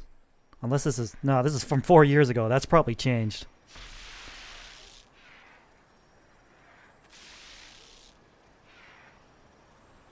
My life for ire.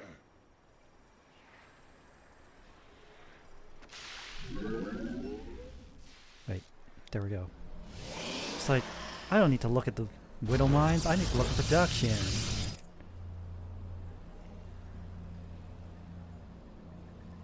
SCV ready. Oh, so that hasn't changed. That's good. That's good to know.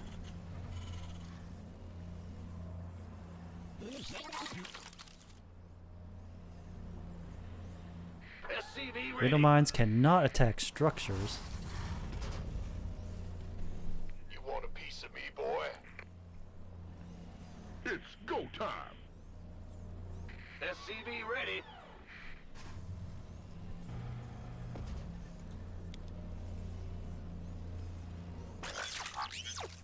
Oh yeah, that's an orbital command. Yep. SCV ready. Tell by the satellite dish. It's hard to tell with these custom skins. Well, they're probably not custom. Oh, it's on.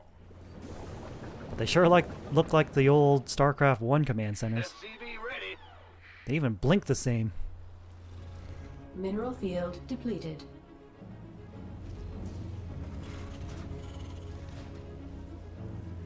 SCV ready. So he's focusing on his natural, yep. Add-on complete. Getting his third. Moved up, ready to go. SCV ready.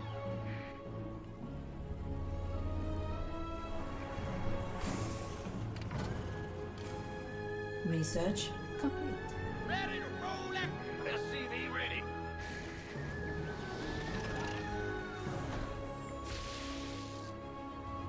Mineral field depleted. Uh-huh. Wait. SCV ready.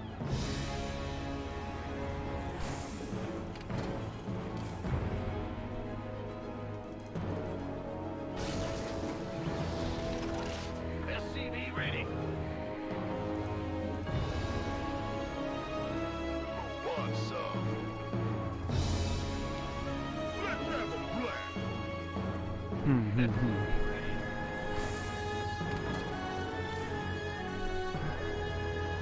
Your forces are under attack. Yep, he's going in there. He must have noticed Research something. complete. Yep, just revealed my Colossus there. If he wasn't paying attention before, he is now.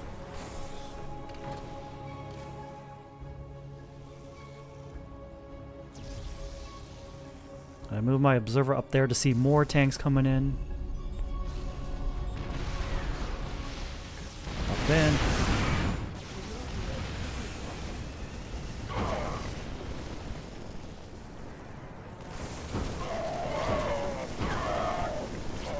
I'm like, wait, I can win this.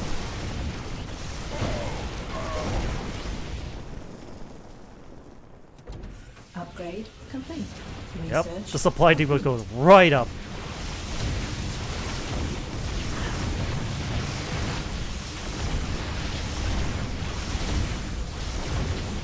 And down goes the natural.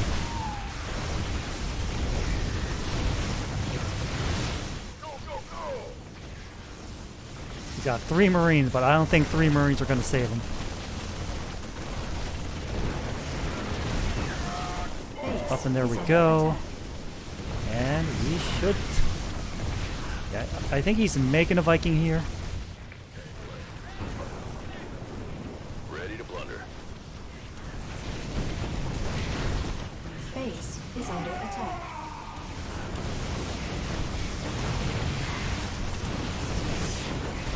And that's it.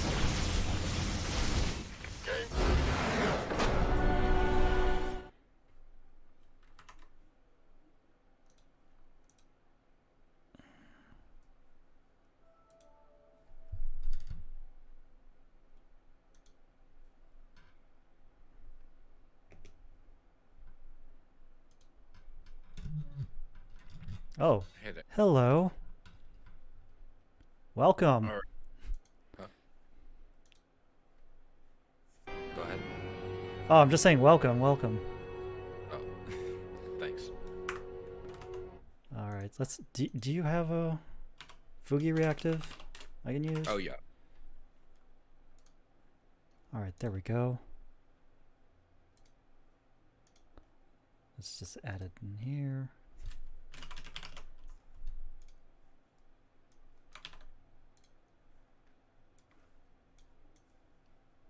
There we go. Welcome to the stream, Brandon Loveless. Thank you. So please introduce yourself. I'm Brandon. I'm a cyborg VTuber. I cast. Oh, it's Kitsune. Hi. I mostly cast StarCraft. I do occasionally do other stuff, but that's my main thing. And Thunderbird here invited me to help him co-cast for his tournament in next week. Next right? week, yep. Yeah. And then I guess right now we're just gonna go over like setting up the stuff for like tournaments and such. Yeah, since it's like this is all new to me, but I just felt like doing it because it seemed like fun. I mean that's why I started doing it. So. All right. Let me. Should I? You added me on StarCraft, right? Yes. Let me get the game pulled up so I can. So we can do that.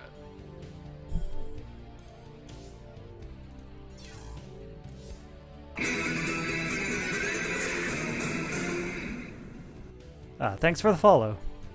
No problem. For some reason, I thought I was already, but it's fine. I have a friend of mine who's very into Kamen Rider, and I think she would love that alert. Oh yes, feel free to send her my way. All right. Oh well, the game crashed. Fantastic start. I mean, can you really call it a I VTuber stream without a little bit of scuff? Yeah. I alt tabbed for 2 seconds. It's not. It only does this when it loads for me, and I'm sure it's because my CPU is kind of old. But it doesn't do this. It's not quite like source game levels of. You know. Oh, I alt tabbed for 2 seconds in Team Fortress 2. The game just completely crashed.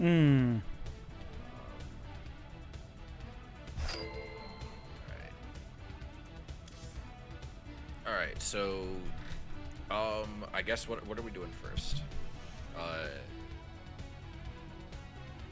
In terms of like setup for stuff.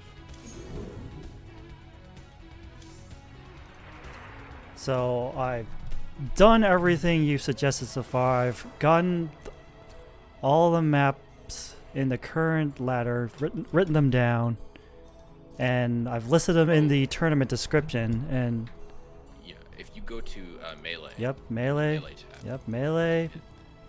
No. If you're towards the top where it says custom and then melee. Yep. Like Legacy of the Void, ladder maps, and it's all listed right here. Yeah. And then that's all the ones with the 2 next to them are the that's just to indicate the number of people that it's meant for. It's basically all the ones with the 2 are 1v1 maps. And then if you go to well, actually I'll have to make you party leads for that. So if you hit create with mod on any of those, you should be able to if you search for WCS Game Heart. Yep. And then if you right click WCS Game Heart, like the option menu, it'll give you an option to open it. Yep. I was testing it out.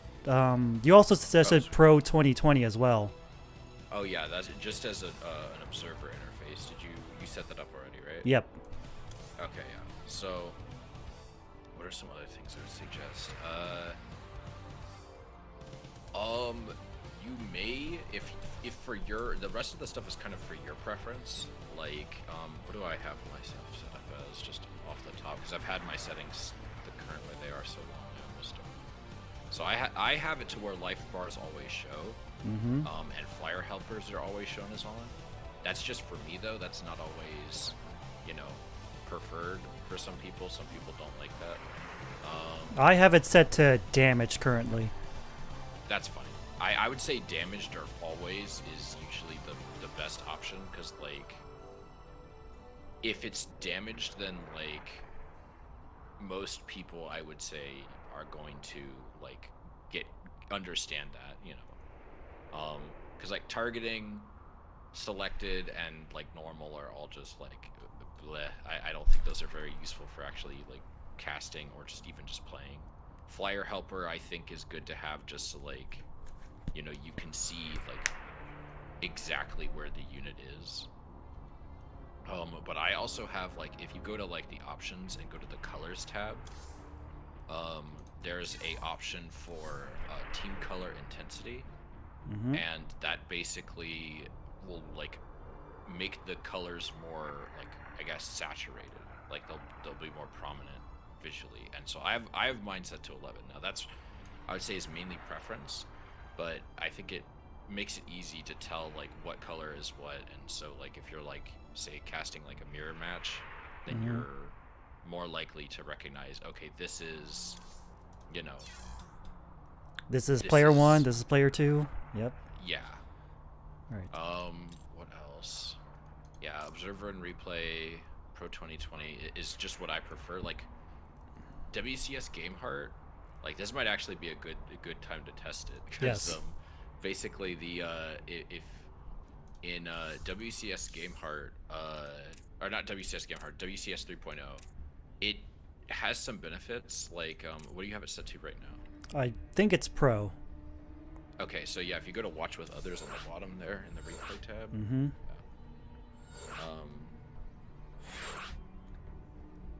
and just start that whenever you're ready. And then we can see like a good comparison.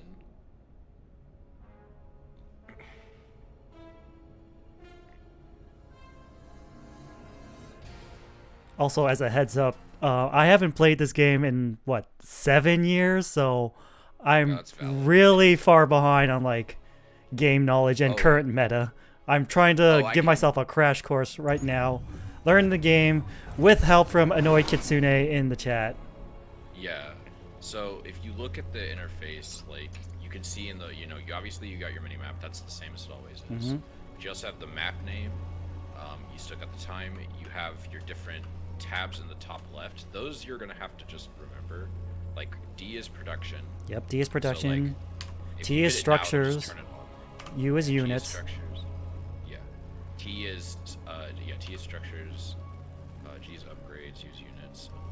A is A is army value. M is APM. Trying to remember what's SCV is ready. there any that I'm forgetting? S is spending. And if you hit Shift L, you'll see units lost. Ah. You can also hit Shift L to dismiss that. And so that's good if you want, like, because if you just hit L, it'll show you total units lost and total resources lost. That doesn't give you a good breakdown. For seeing units lost, you'll see exactly what got killed, and you know, buildings, units, etc., and how many exact minerals and gas were broken down. So if you hit Control Z, you'll zoom out further than normally possible, and if you hit Shift Z, you'll zoom out even further. Wow. Hitting 1 and 2 will allow you to toggle between different perspectives of different players, and if you hit E, it'll just go to everyone's perspective. Yep. If you hit Control Shift O, it'll bring up a little like timer. In this case, for the replay, it'll like also bring up the replay controls, but you'll also see a little drop down that shows like the players, and it's just a nice little feature. And you can also get rid of that by hitting Control Shift O. If you select a unit or a building, and you hit Control F or Control Shift F, it'll follow those units, which I think is really good when you're just like wanting to see what a single unit is doing. Like this and, probe like, chase. Yeah, this probe chase is a perfect example. High intensity probe chase. Anyway, and then I'm trying to think of what else. Oh, if you hit Control 1 or Shift 1, it will change the score displayed towards the bottom left of the screen. In the shadows. So like it'll change it to whatever number you hit. So like, it just except any key basically. And then if you want to say do like best of 3, you'll hit Control Shift 3, and it'll make it a best of 3, and Control Shift 5, it'll make it best of 5. Ah. Control Shift 7, Add-on it'll make it complete. best of 7, or even best of 9. But I've never heard of anyone No. playing a best of 9. We're only doing best of 3, don't worry. Yeah. So at the beginning of a match, I would say just remember to hit Control Shift 3 to do that. Yep, Control Shift 3. Most of the rest of the advice I have is philosophical, like I would say so I don't know if you know this, if you hold down the scroll wheel and move your mouse, you'll basically be able to control that way without having to click on the screen or click on the minimap. Oh. And so I like to do that if, like, I guess think of the game as screens, right? If you need to move more than one screen, then I would say use that method. And if you're needing to like move, say, to the other side of the map or more than one screen away, you want to click on the mini map. And I feel like that's less jarring for viewers. I would also recommend banning the bots in the chat. Yes. The problem is if I alt-tab, the replay will freeze, I think. Oh, that's fine. I mean, we're just testing some stuff. Yes. What else? So Pro 2020 and WCS Game Heart are like an interesting contradiction. So like, I would say Pro 2020 is beneficial because everything's very large. It's very easy to see. So like, you can see the, you can see all the numbers. They're very readable. All the icons are very readable. So if your English isn't your first language or you just don't speak English, then it's very easy to tell, what's minerals, what's workers, what's army, and all that. And then,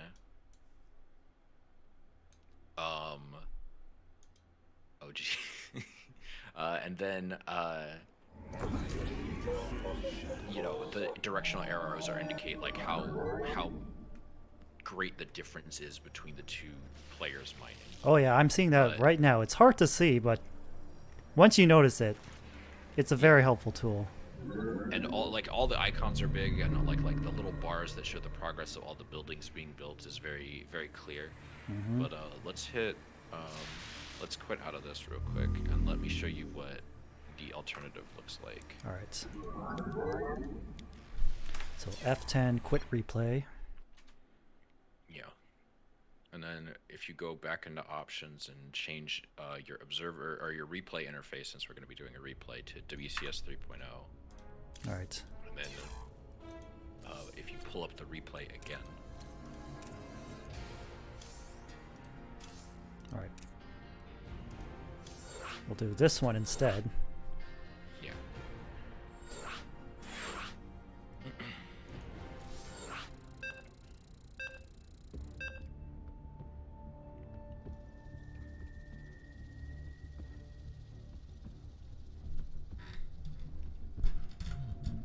Also, when you're casting or playing, do you have your VTuber model on screen or off screen? And if it's on screen, where do you put it? So I have mine. Here, hold on 1 second. Let me hit the pause real quick. Yep. You can hit the pause break button on your keyboard. Yep. Well, actually, it doesn't matter because we're not really analyzing this replay. But anyway, so you see on the interface where like it shows like tech losses idle time. Yep. I put it above that. Okay. Like where you would see the observer like controls right now, like the little time bar and the like where it says everyone and the play pause stuff. That's where I tend to put my model, and you generally want to keep it, I'd say, about the size you have it right now on stream, because that way you won't block. Because WCS GameHeart adds some stuff where, yeah, like about there. That's where I like to have it, because that way you don't really block the WCS GameHeart timers, because what WCS GameHeart does is, in addition to adding little like boxes over all of the buildings to show you what they're building, it also adds little pop-ups that appear for observers in the right and left side of the screen. So on the right side of the screen, it'll show basically countdowns in the last 15 seconds. Of any tech upgrades and general upgrades. I think I saw that before. Yeah. And then on the left side, it'll show, above the map, it'll show worker losses. So like if more than 2 workers die, a little pop-up will appear that show how many workers were killed. And it'll also ping whenever a drop is about to happen. So it's like a bunch of medevacs pick up some Marines, get some drop rewards, pick up some Banelings. If, say, a bunch of Immortals get, or not Immortals, a bunch of Dark Templar get picked up by a Warp Prism, it'll show that in the menu, and it's really convenient. But back to this interface, you can see that it's very different. Like all of the little, there's no icons for the different items, or not items, but like basically statistics tracking. Supply is written out, minerals, gas, workers, army, weapons and armor, and then you have all the other information in the bottom left, or bottom right, excuse me. But you still have other stuff that's pretty much the same. The timer is the same, the name of the map is the same, you still got the mini-map interface, obviously.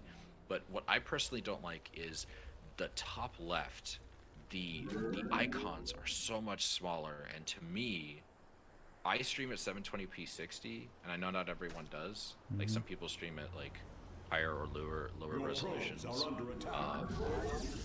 But like I think at 720, WCS's little icons in the production tab are harder to read, and so I personally don't prefer it. And I feel like also a lot of StarCraft audiences are generally more used to Pro 2020 because that's what ESL, the big StarCraft esports league, uses. So like if you're used to watching competitive StarCraft, you're probably used to watching Pro 2020. Now I would ultimately say at the end of the day, if you like WCS 3.0 and it makes it easier for you as a caster, I would say use that. And people will, if your casting's good enough, people aren't going to necessarily need to see the production tab as much. Like if your play-by-play commentary is good enough. Also, dang, the Zerg at 2 minutes is just now getting his snatch roll, which is wow. Yeah, he got an early. Let's see. He got an early pool. He got an early pool. That set off alarm bells in my head. I was like, is he gonna Zerg rush me? Maybe. Although I would say one thing you may want to think about is against Zerg, generally you want to low off the low ground, not the high ground. The high ground wall off is more of a Terran strategy. Like that Terrans will do against Zerg. Protoss typically will build down here and wall off that way. It takes some time learning it on each map on how to wall off properly, but if you do, then it'll be a lot harder for Zerg to get in. Right. But this isn't a coaching stream. You see the production tab. Well, no, you can see it, but to me, whenever I've gone back and watched my VODs when I used to use WCS 3.0, looking at the timers on a phone or the icons, and yes, most people using Twitch are using it on a monitor, on a desktop computer or a laptop, but some people do use phones. You could probably check your statistics and see how many, but that's the thing. Aside from that, it's pretty much the same. If you hit F11 though on your keyboard, if you have a keyboard with F11, then you can see all the little hotkeys on the left. That's just a little, basically a cheat sheet. You know, it'll tell you all the stuff I said. You can, you know, right-click team score, or right team score and left team score by hitting Control Shift 0 through 9, or no, you know, Shift 0 through 9, Control 0 through 9 for each side. You can change the best of with Control Shift 1, 3, 5, 7, or 9. Yep. The stuff like about toggling logos and player names, that's not really relevant. Don't worry about that. Yeah. Like, we're not we're not ESL where we don't have that level of preparation. And no one's gonna really expect that. Yeah. From you, so. As cool as it would be to like have like logos for every player, it's not worth it, I'd say, for community tournaments. Yeah.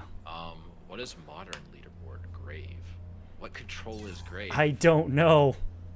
This is my first time seeing this. I didn't know you could turn off the whole UI. That's kind of cool. Control W. Oh wait, how do I turn it? Oh no, you just click to turn it back on. Oh. I guess that's cool if you want like just raw footage. And then it just fades back in. Oh. It does fade back in, and meanwhile, I'm like scratching my head here. It's like, is he gonna attack me or is he not gonna attack me? So I go check the base and I see a Hydra Den and an infestation pit. And I'm like, Colossus. Yeah, I mean Colossi are good. You know, very very good anti-Zergling unit.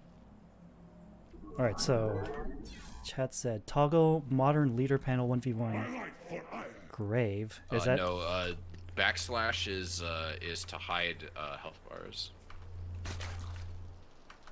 I'm pressing the tilde key. It's bringing up production down here.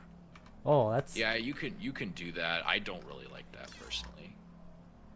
yes. I'm trying to figure out what the Also, grave key is. Shift tab on or shift tilde, which can cause problems. So if you use shift tilde a lot in game for bringing up Discord, you know, be careful because it'll screw up your interface. Oh yeah, I just tried it right now. Yeah, but you could just turn it off with shift tilde.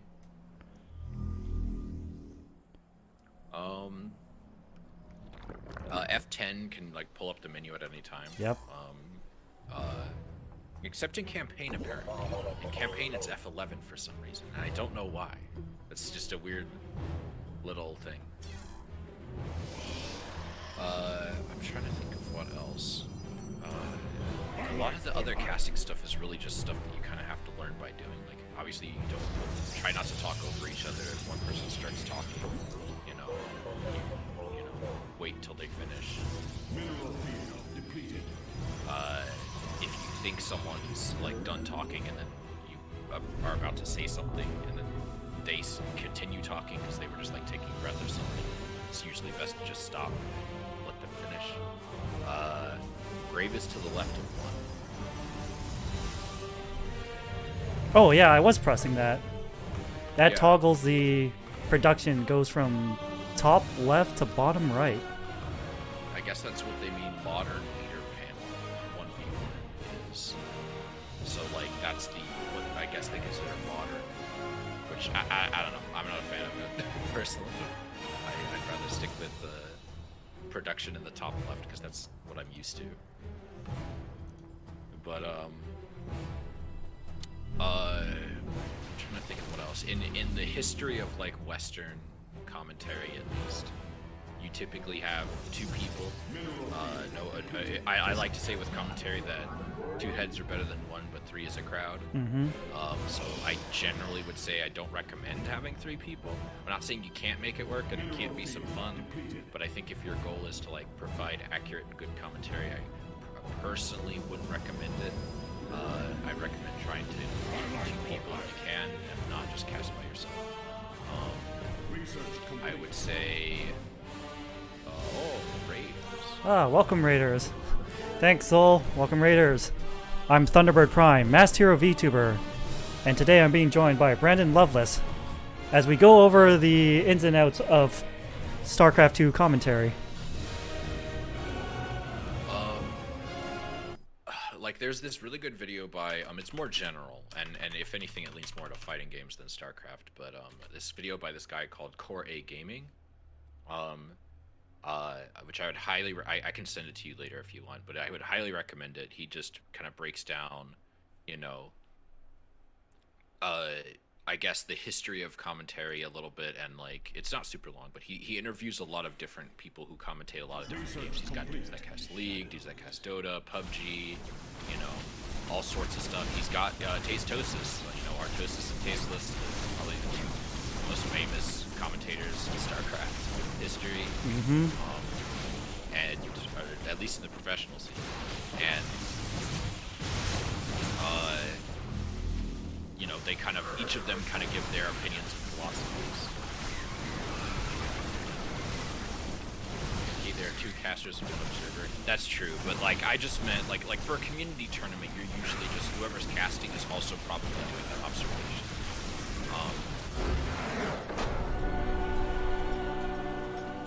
Congrats on that win, by the way. Yeah. I'm trying to think of what else. I really think, I guess a lot of it is just philosophical. Like, a lot of this you just kind of pick up by doing. Try not to talk over each other. Try to, you know,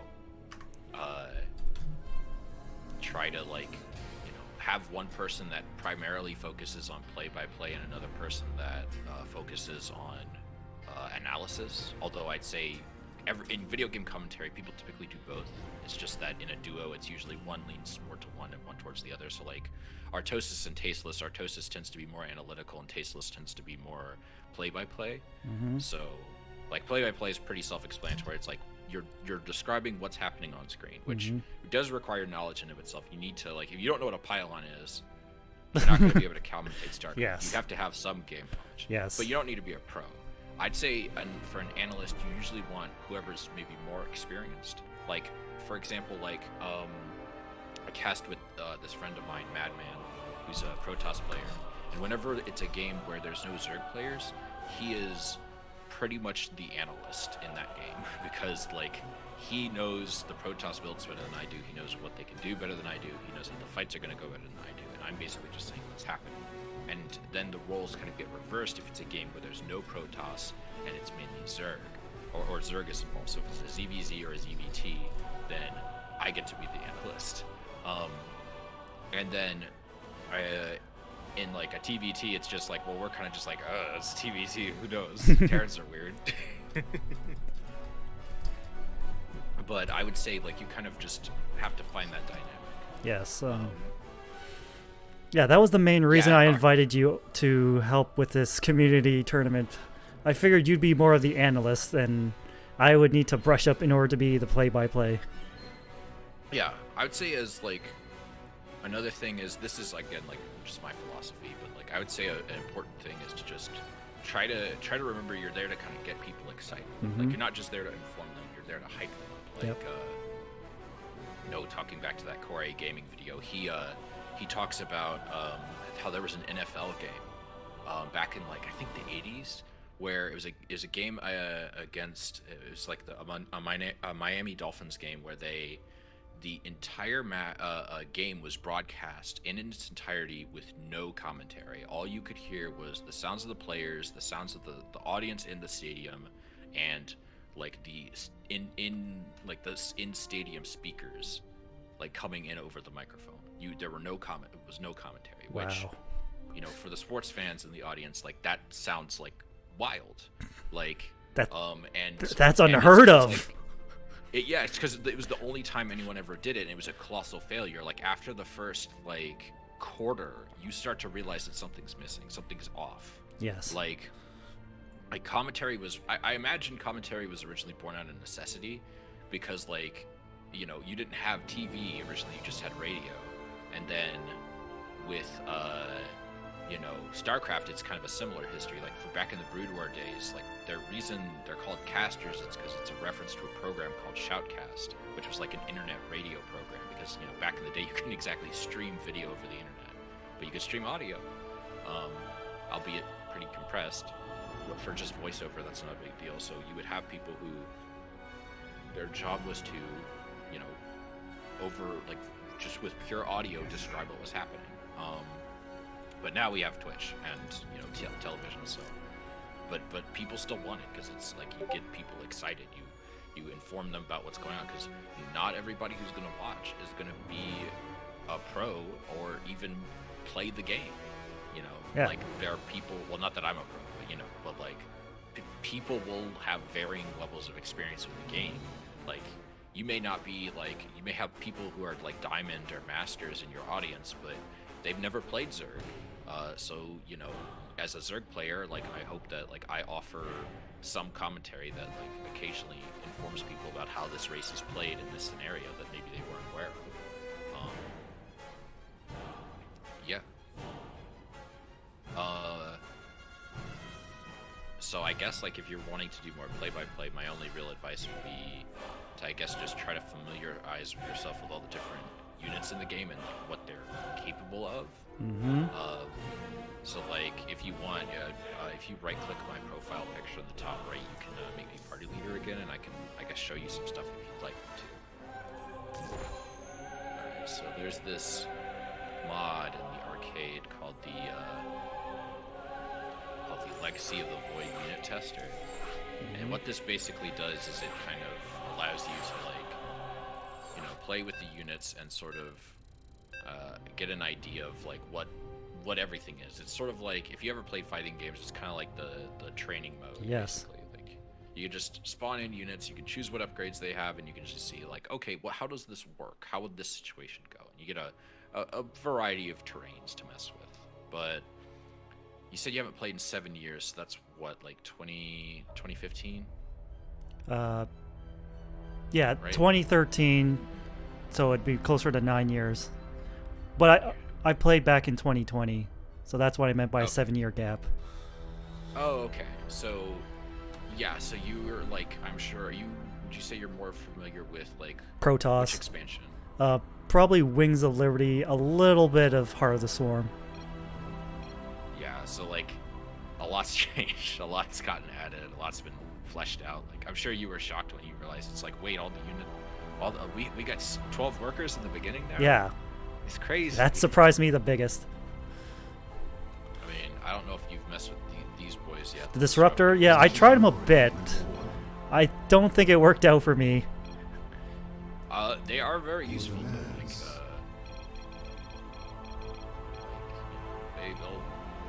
they require a lot of micro. I didn't think. Yeah. I was gonna cast that. Excuse me. I must have screwed something up. Give me a second. Presiding.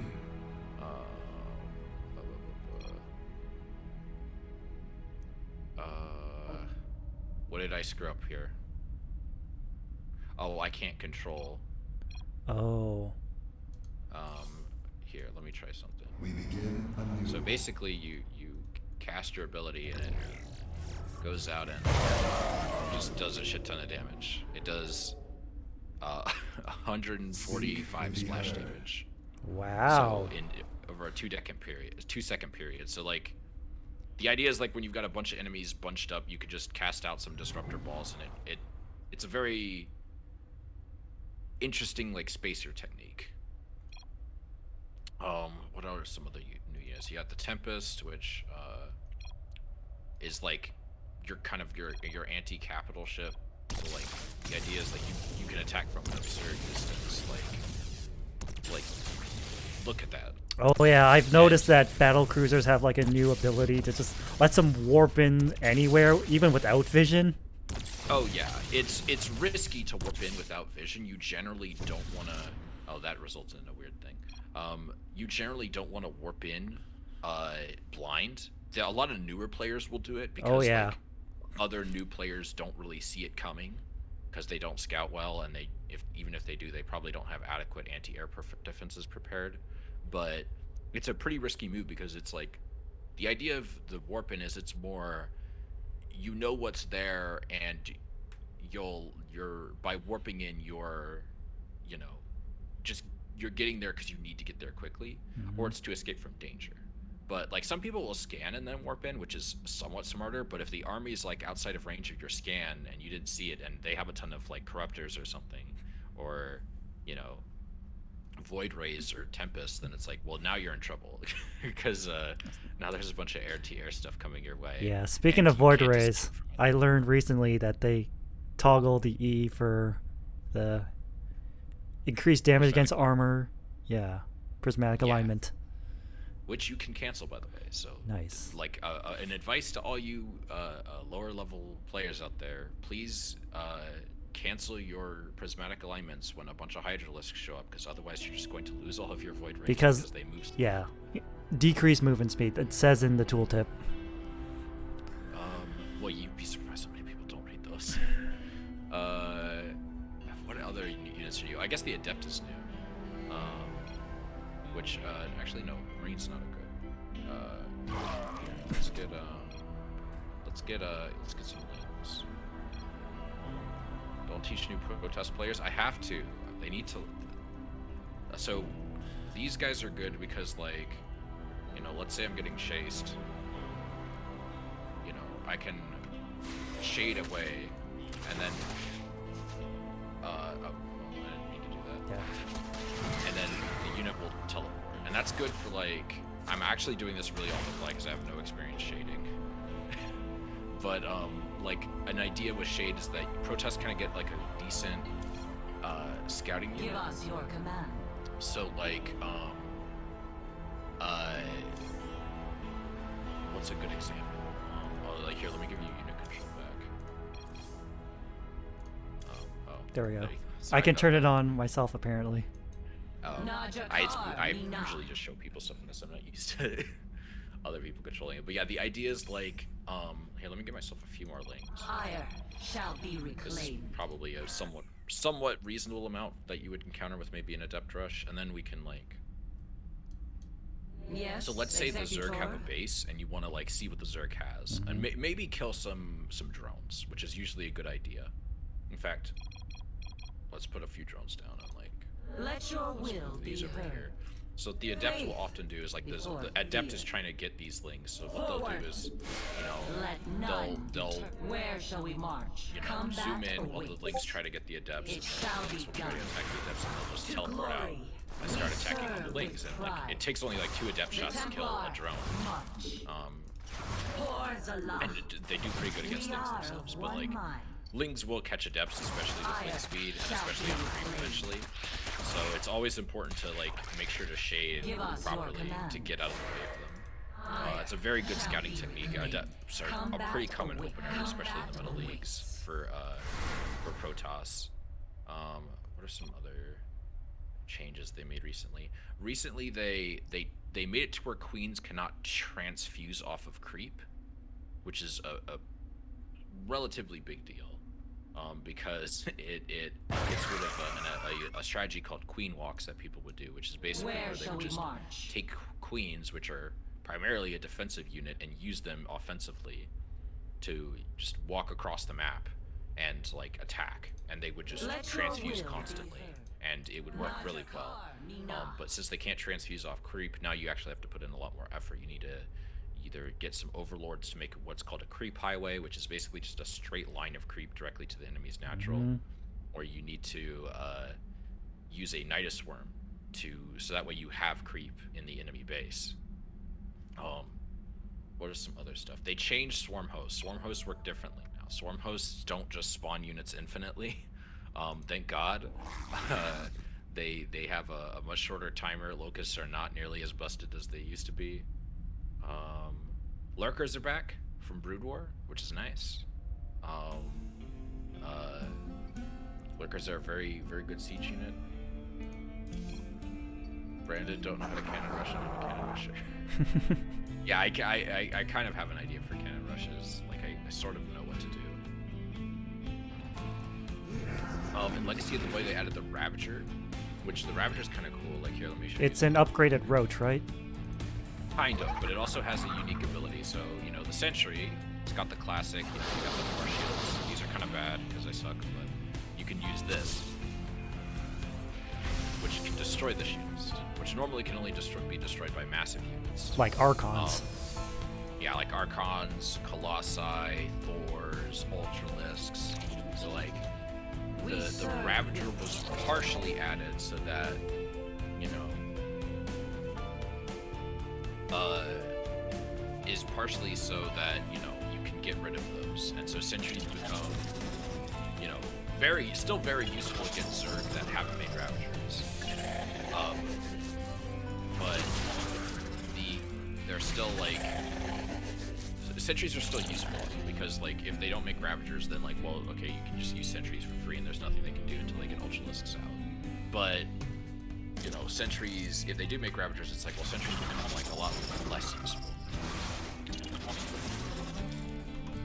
Lurkers are like, I mean, if you play Brood Wars, you know lurkers, they burrow and they shoot spikes to anything with range. Yes. They're kind of like a good anti-ground siege unit.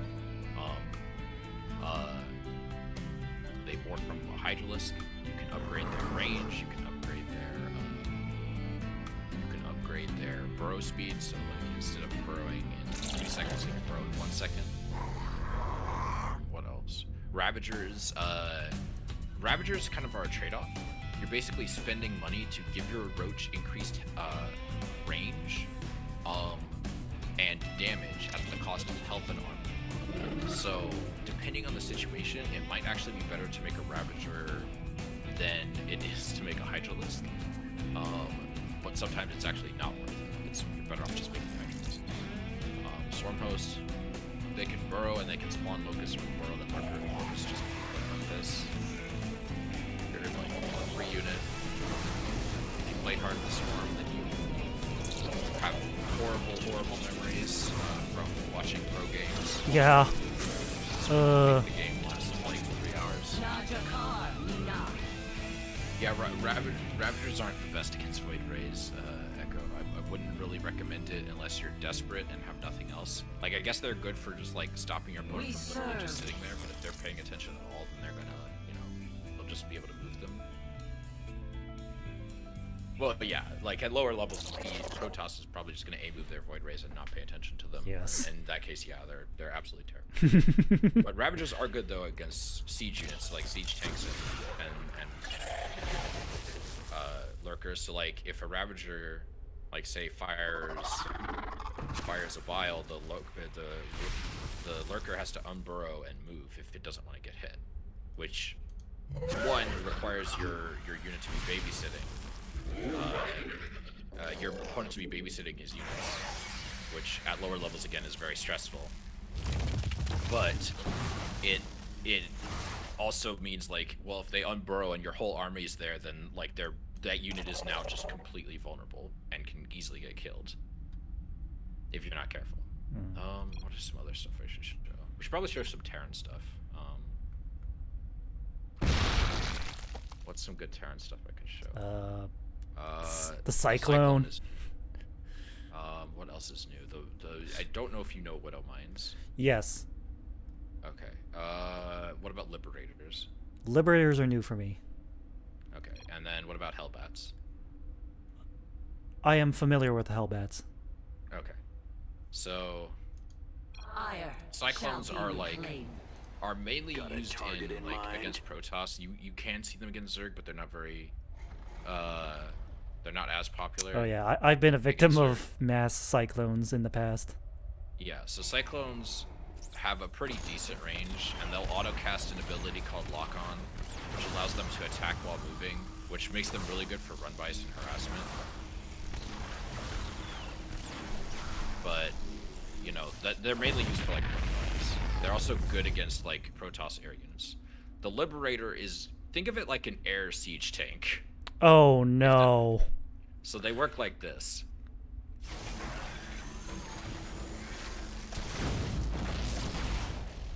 Anything within this ring basically shall we will take march? damage from a single shot. So it will do 75 damage. You can also get an upgrade that allows you to move the Terran to move that ring further out.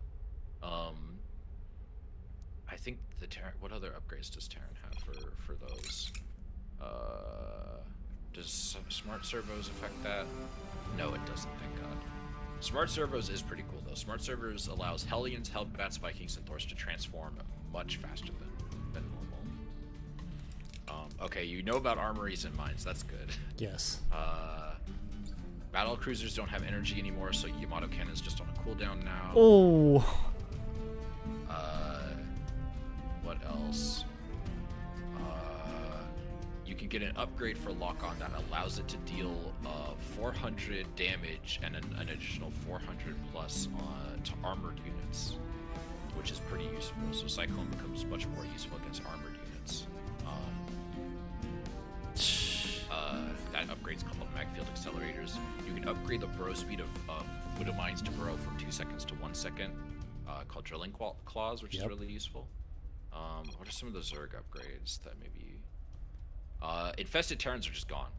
They just remove them from the game, which I have mixed feelings about. It makes sense, but it's also a bit frustrating. I kind of wish they had maybe tried a few more things, but who knows? Maybe it was for the best in the end. But I know that's a controversial decision. Yeah. Imagine feedbacking BCs. I would love to see footage of that. If there's old footage of that, anyone is welcome to DM that to me on whatever, or tag me on Twitter or whatever. Please send that to me, because I imagine that is very funny to watch. Have you seen Vipers yet? Yeah. Like at the start of Heart of the Swarm. Yeah, okay. So you get the idea with them. Yeah, the Let me yoink. explain those guys. Yeah, you got the yoink, but you also have Blinding Cloud, which is very useful.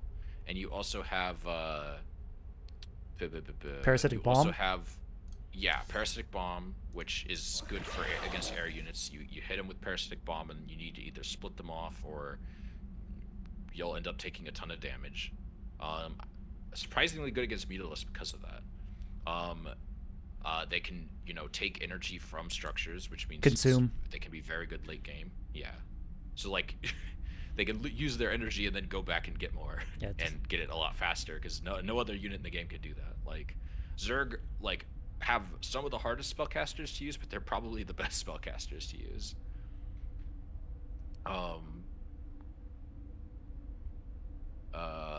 What else? I'm trying to really think. A lot of the changes were there's obviously been a lot of changes over time, but there was a lot of stuff that got added in Heart of the Swarm that just got removed, like the Mothership Core. The Mothership Core is just gone. Yeah, I noticed that playing Protoss. Didn't we used to have that option? Oh, it's gone. Well, I mean, because some of those sucked. Let's be real. Some of those were really crappy options. Like, they were kind of neat, but they were also kind of dumb. Oh yeah, Thors are now way better against Brood Lords. Thank God, because for the Terran's sake, I imagine Brood Lords are quite the ordeal, and being able to use Thors against them is a good idea. Yeah, so Single air target. Yep. Yeah, previously, here, let's start. Put the Thor into high impact mode. Yeah, so if I fly near you, right, you'll start attacking me before I start attacking. Well, I kind of screwed it up. But you'll start attacking me before I start attacking you. And since obviously high impact mode does, a lot of damage to massive units, it does an extra 35 damage. Like it does 60 damage to massive units like Brood Lord, so they're just absolutely devastated. If you've got really good micro, or obviously if you have a crap ton of brutes versus barely Thors, you'll do a lot better. But boy, is it inadvisable.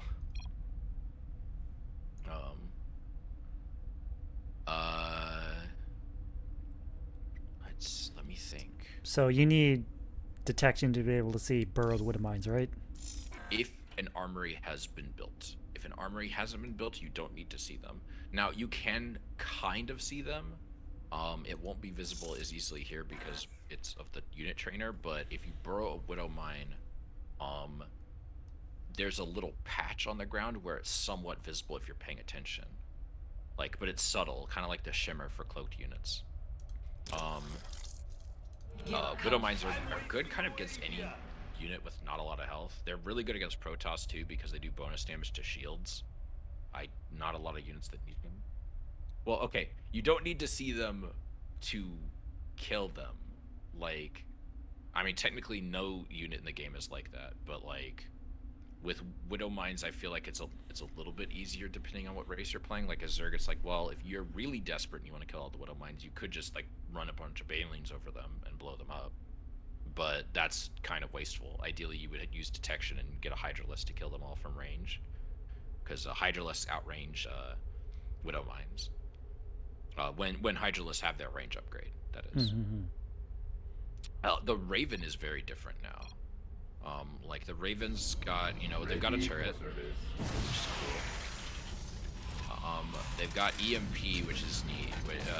Or not EMP, Interference Matrix, which basically is like, hey, I'm just gonna like make it to where your boy can't do anything. Oh, so it's like the old Ghost lockdown from StarCraft 1. Kind of. It lasts 11 seconds. It'll reveal cloaked units. It's pretty useful. I don't have the instant energy. There we go. Energy refilled. It also has this. So now all of those units have been hit with an anti-armor missile, which are, as we affectionately refer to as being Dorito dusted. And it basically means that they have no armor until that timer runs out. Oh. So, like all of these adepts have -3 armor right now. Oh.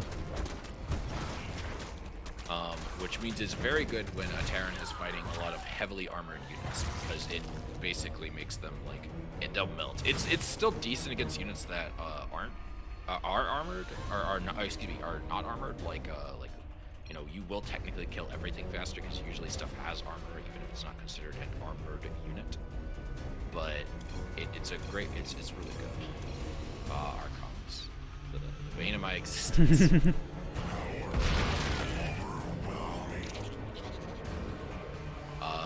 I mean, Archons are still Archons. They haven't really changed much, as far as I know. Like, they still do splash damage, they still do bonus damage against biological units. They're still massive units, so they'll break through force fields.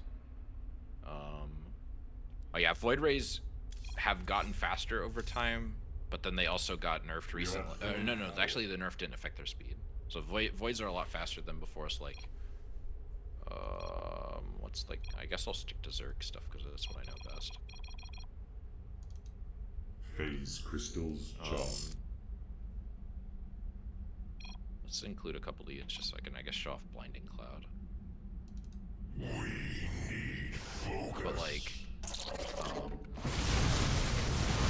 but yeah, like Void Rays move relatively fast. Compared to how they moved before. You can also upgrade their speed.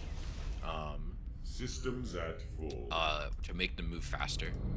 They recently were made more expensive, which I think was a good decision. Void Rays were kind of dumb. There was a lot of easily abusable cheese by lower level players back in the day. Even back in Wings of Liberty, they did that. Well, sure, but like Void Rays got cheaper, they got faster since then. Like now it takes a lot more time to mass Void Rays, and you have to be a lot more deliberate. So the cheese is still there; it's just harder to execute, and so by consequence, easier to defend. Gravitron Catapult, I guess, doesn't exist anymore, which is probably for the best. That was an upgrade that let you send out interceptors much faster than before. Yeah, I did notice that upgrade was gone. Yeah, they removed it because they were like, yeah, that's kind of dumb. Like, carriers are already kind of frustrating. Like, there was a pro player named Harstem who recently argued that the carrier should be like heavily altered or just straight up removed from competitive, because like watch this, like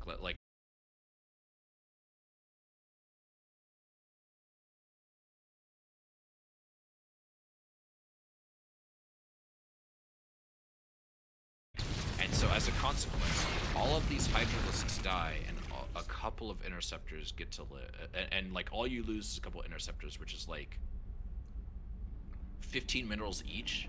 They used to be 25, and then it was kind of rough losing 8 interceptors. But these days, like, that's not how it is. Whereas like we do attack now, and I like target fire like carriers.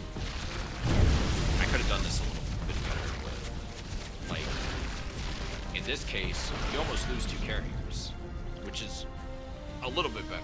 And so the argument has been made that maybe the auto-targeting should be changed to where the carriers are auto-targeted and not the interceptors. But that's a controversial take. Some people have argued, because like the micro potential for the carrier for someone in gold and someone in like high grandmasters is identical. Like carriers don't really have a ton of micro potential out. Like you kind of just A move them. Maybe you target fire at best. All in kind of cannon rush by PVZ is dead. I mean, again, it's not dead. It's just like much harder to pull off. Like it's really difficult. Hydralisks aren't really the best choice against carriers anyway, because like compared to corruptors at least, if it's a bunch of carriers by themselves, at least. You don't talk about carrier micro. And my lack thereof. Well, I mean, what carrier micro? Carriers don't have micro. Yeah, I tried to like move away and then I stopped attacking. I can't like kite like I used to. I know I don't play StarCraft, but there are people who do play StarCraft, but they can argue Our that it should be allies are different. being attacked. I'm just paraphrasing what has been said by the program here. Agreed. Like, typically if you want to fight an army comp like this by Protoss, what you'll do is you'll make a bunch of corruptors. Mm-hmm. And because they deal bonus damage to mass. Let us proceed. So, but like even then, if you don't control, if you don't shift click them, they will try and attack these interceptors. Just here, this many corruptors is going to do a much better job. If I hadn't screwed them. Also, I probably should have more to deal with 4 carriers. But still, like, that's a decent amount of damage done. I don't know why I said 7 units remaining. That was kind of weird. I'm trying to think of... I can't... Corruptors will not work 100% versus carriers. Oh, sure. Like, in sufficient volume, carriers are just going to destroy pretty much everything. You need so much more stuff than just corruptors. But, like, in a volume of this amount, I'd say if you have more corruptors, you're going to be able to beat this many carriers. Like, I'm not... doesn't hurt to have Hydralisks with that. Like, often, like, a Protoss will have, like, maybe some, a couple of... where are they on this interface? You'll usually have a couple of,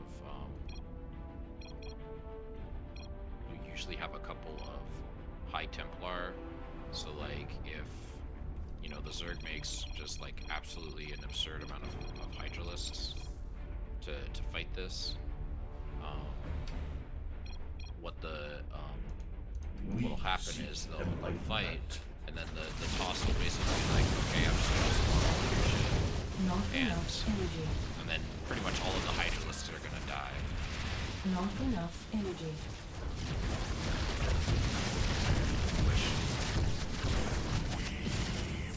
Not the best skins, but still.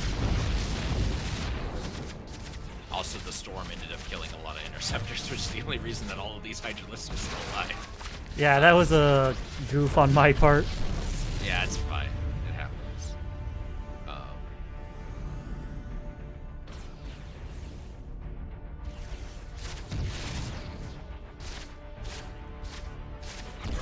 Like, Hydras can still do a lot of damage. They're not total crap against carriers. It's just generally a smart Protoss will have High Templar nearby so that he can just absolutely storm all the Hydras and they'll just melt. Yeah, just make sure not to get your interceptors caught in that storm. Yeah, don't do that.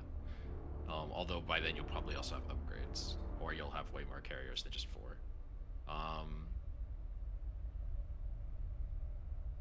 Gosh, I'm trying really hard to think. I think I've covered most of the stuff that's been added over the years. Like, Adepts have an upgrade that allows them to increase their attack speed by 45%, which is nice. Oh yeah, observers now can be like, you could hit a key that makes them just stay put and they get more vision in exchange, so you won't accidentally like F2A move to them into your opponent's space. Yeah, I definitely need to learn that, because that's happened a few times where I A moved everything, or F2 A move, and like, oops, observers got killed. Yeah, it's just a thing of practice. You'll figure it out, man. Same with overseers for Zerg. Overseers, they can push a key and it'll make them stay put and it'll give them some extra vision. Shield battery and overcharge. Oh yeah, shield battery. We should do that here. Here, I got this. Let me take care of this.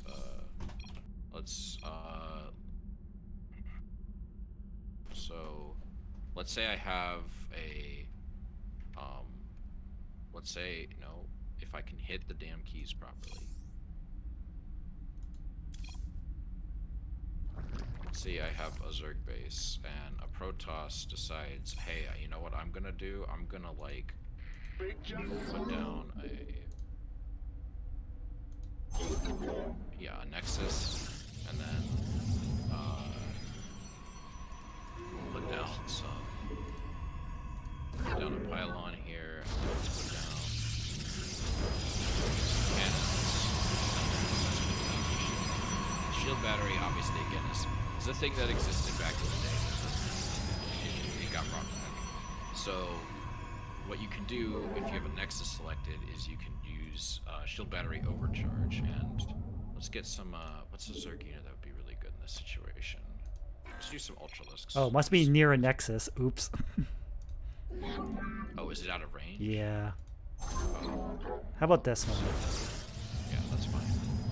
So basically these are gonna attack, and you'll just cash the better recharge, and it'll recharge the shields way faster, and it won't consume any energy. So even if the shield in this case it won't you kind of get my point. Is that, like, in a pinch, cash shield battery overcharge, and you're gonna be much better off. Like if you have a big army or something like that coming to attack either a fortified position, or if you've got a big army there and you've got like a couple of shield batteries, you can just cast shield battery overcharge on one of them, and you're gonna last much longer than if you just left those by itself.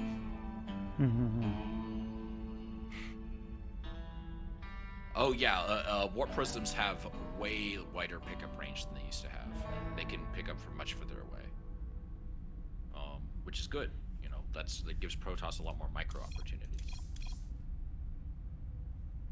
So what you'll do is, like, let's say we get rid of these. You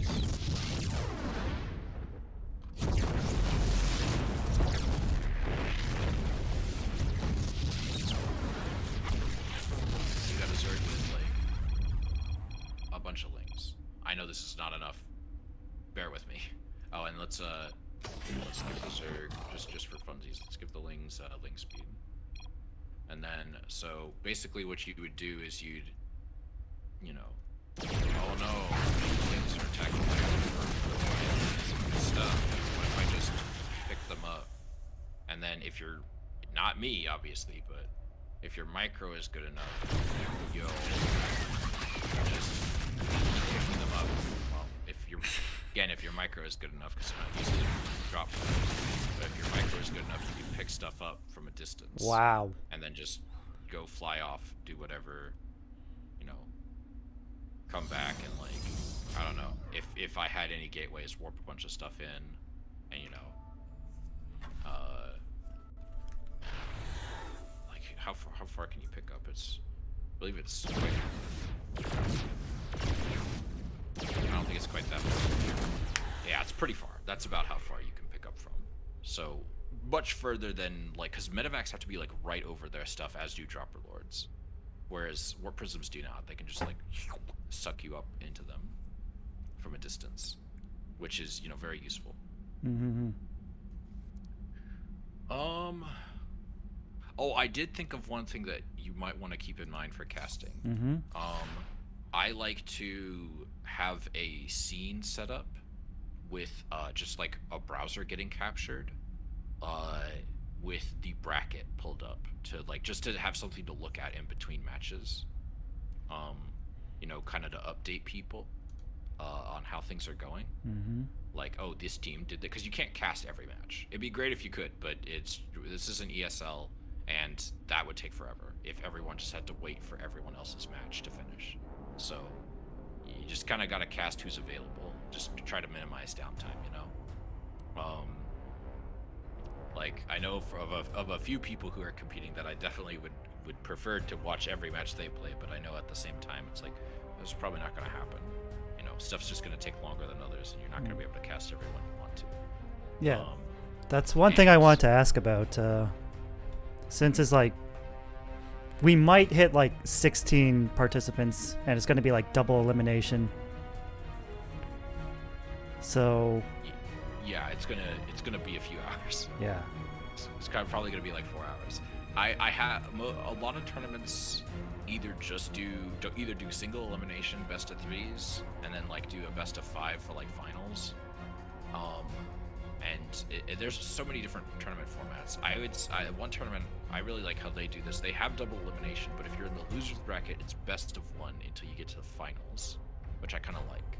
That way, like, hey, did you lose? Well, you kind of have a second chance, but if you lose again, it's like, well, you're gone. But hey, this is your first tournament, so like nothing wrong with it. Like, and I think you're offering a prize, which is, you know, a pretty big incentive for a lot of people. If we hit 16. Yeah. Which, you know, I'm sure you will. And, you know, free skips are a pretty good incentive. I have a sneaking feeling like 1 of 2 people who are already in there are almost guaranteed to win, but it'll be fun.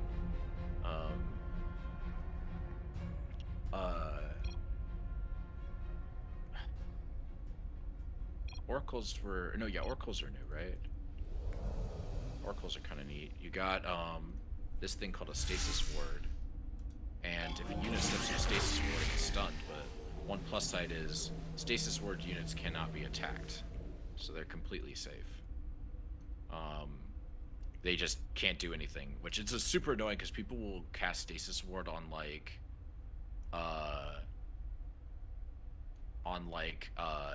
workers, and you're just basically denied mining for a significant length of time. You also do revelation, and that basically gives you vision of your opponent's units.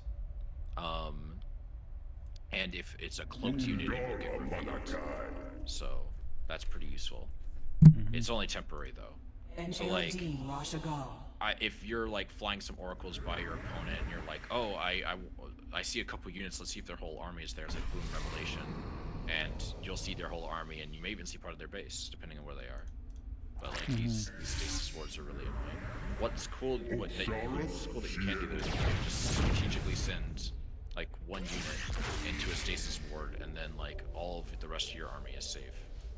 So like, window is short. You know, that way you can still have a fighting chance.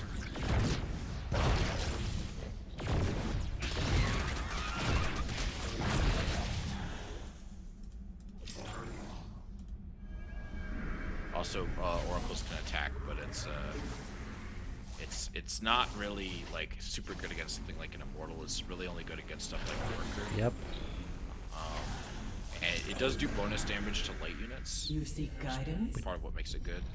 But it also consumes the energy that's also used for everything else. So you gotta be careful about managing your energy as an oracle.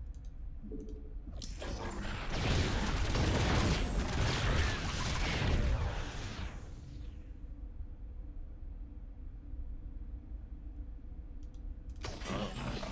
me think about this.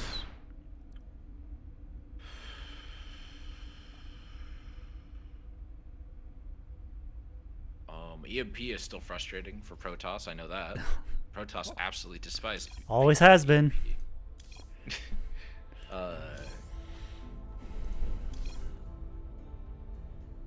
Just, oops, no shields. Hellbats have an upgrade that allows them to deal bonus damage to light units, which is very useful. What's the story? Well, extra bonus damage to light units, I should say. But like, let me get rid of the Zerg stuff. You can get rid of units by selecting them and hitting the backspace.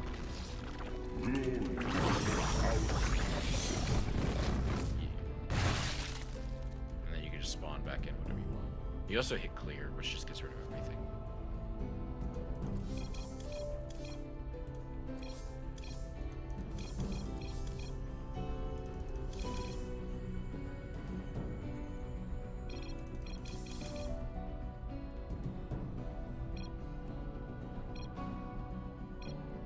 So like, you know. Solo. In this case, there's way just too much stuff, but you know, an Archon, for example, has like 350 energy. Gets hit by an EMP, it'll have way, or not 350, but 350 shields. It'll lose a ton of its shields, and then once those shields are gone, it's breathed on it and it dies. 'Cause Yeah. it 10 HP. does nothing.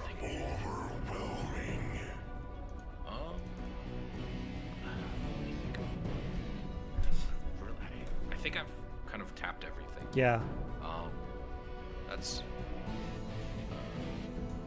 pretty much everything I can think of in regards to stuff that like is related to casting.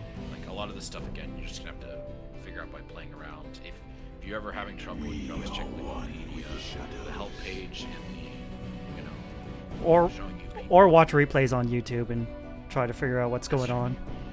Yeah. The Zerg, Protoss, and Terran tech trees are visible as well as their units in the main menu if you just hit F11. So, for stuff like that. Got it. So, if Yeah. we've gone over the units, I guess we can call it for a day. Yeah. Thank you for having me on, man. It's gonna be good casting a tournament. Yes. So, would you suggest we just cast all the first round matches and just? Oh, I would say basically find who's available, who wants to get casted. Let's cast them, and then round two, then round two, and then round three, and then maybe ask it for like the people in like whoever we get to first in semifinals to wait. But I would say more generally, if they are if they aren't being casted and they're available for the next match, just have them do their next match. All right. Like there's just it otherwise like it's gonna be an all-day thing if we end up trying to cast every single match. It's like because the average StarCraft game is gonna last like 15-20 minutes maybe. Got and it. then like that's not counting for people who take a long time to finish their matches. Like some matches may go on for 30 minutes or longer. It's just not really worth trying to cast every single person for a community tournament. It's just gonna take too long. Like thank you for the shout out. But yeah, I would say let's just cast who's available as we go through. Like we'll just pick whoever wants to go first, I guess, and then from there it'll be based on availability. So like if the match runs a long time, a lot of people might have started their round two already, and that's just what happens, and you just kind of have to go from there. Or you can try sticking with the same person over time. Like sometimes I'll try and follow one person throughout the tournament until you get to like a point where like there's a sort of a break and you kind of have to switch to a different bracket. Or maybe if you've got like I am the voice of the fought a lot of mirror matches, you maybe try to, or you've cast a lot of mirror matches or the same matchup, you maybe want to try to find somebody who's doing something different just to kind of mix things up. Because like casting ZVZ multiple games in a row just gets kind of boring, and I don't really recommend it. I would highly recommend just trying to mix it up and make sure everyone kind of sees the variety of things. And then obviously the finals and the semifinals can get casted if they can, well they can and will like get those casted. So maybe don't cast both semifinal games, but like actually no, this is double elimination, so there's only one semifinal, I guess. So cast that. Try to cast loser semis if you can. Definitely cast losers finals. Those are the only ones that like I would say you must cast them. Yep. But everything else is like just kind of get what you can. Just try to do whatever you can to minimize downtime so that people are watching the game as much as possible. Obviously, take breaks as necessary. You know, get water. You know, um, you know, stretch if you need to. All that usual stuff. Mm-hmm. I think that's it. All right. Do you have anyone in mind that we can raid? Oh gosh, who do I know who is streaming right now? Especially if they're streaming StarCraft. Nobody I follow is streaming StarCraft right now. So no, I do not. All right. That's fine. I can just find someone to raid from my list. Maybe not necessarily StarCraft.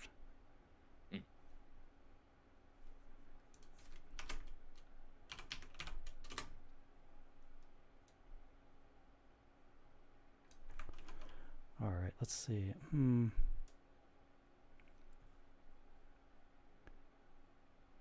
right. We're going to raid a friend of the channel, JJ. If it just shows up. There we go. He's playing Outer Wilds. So there's the raid message. Nice. All right, and that's the end of the stream. And remember to stay prime.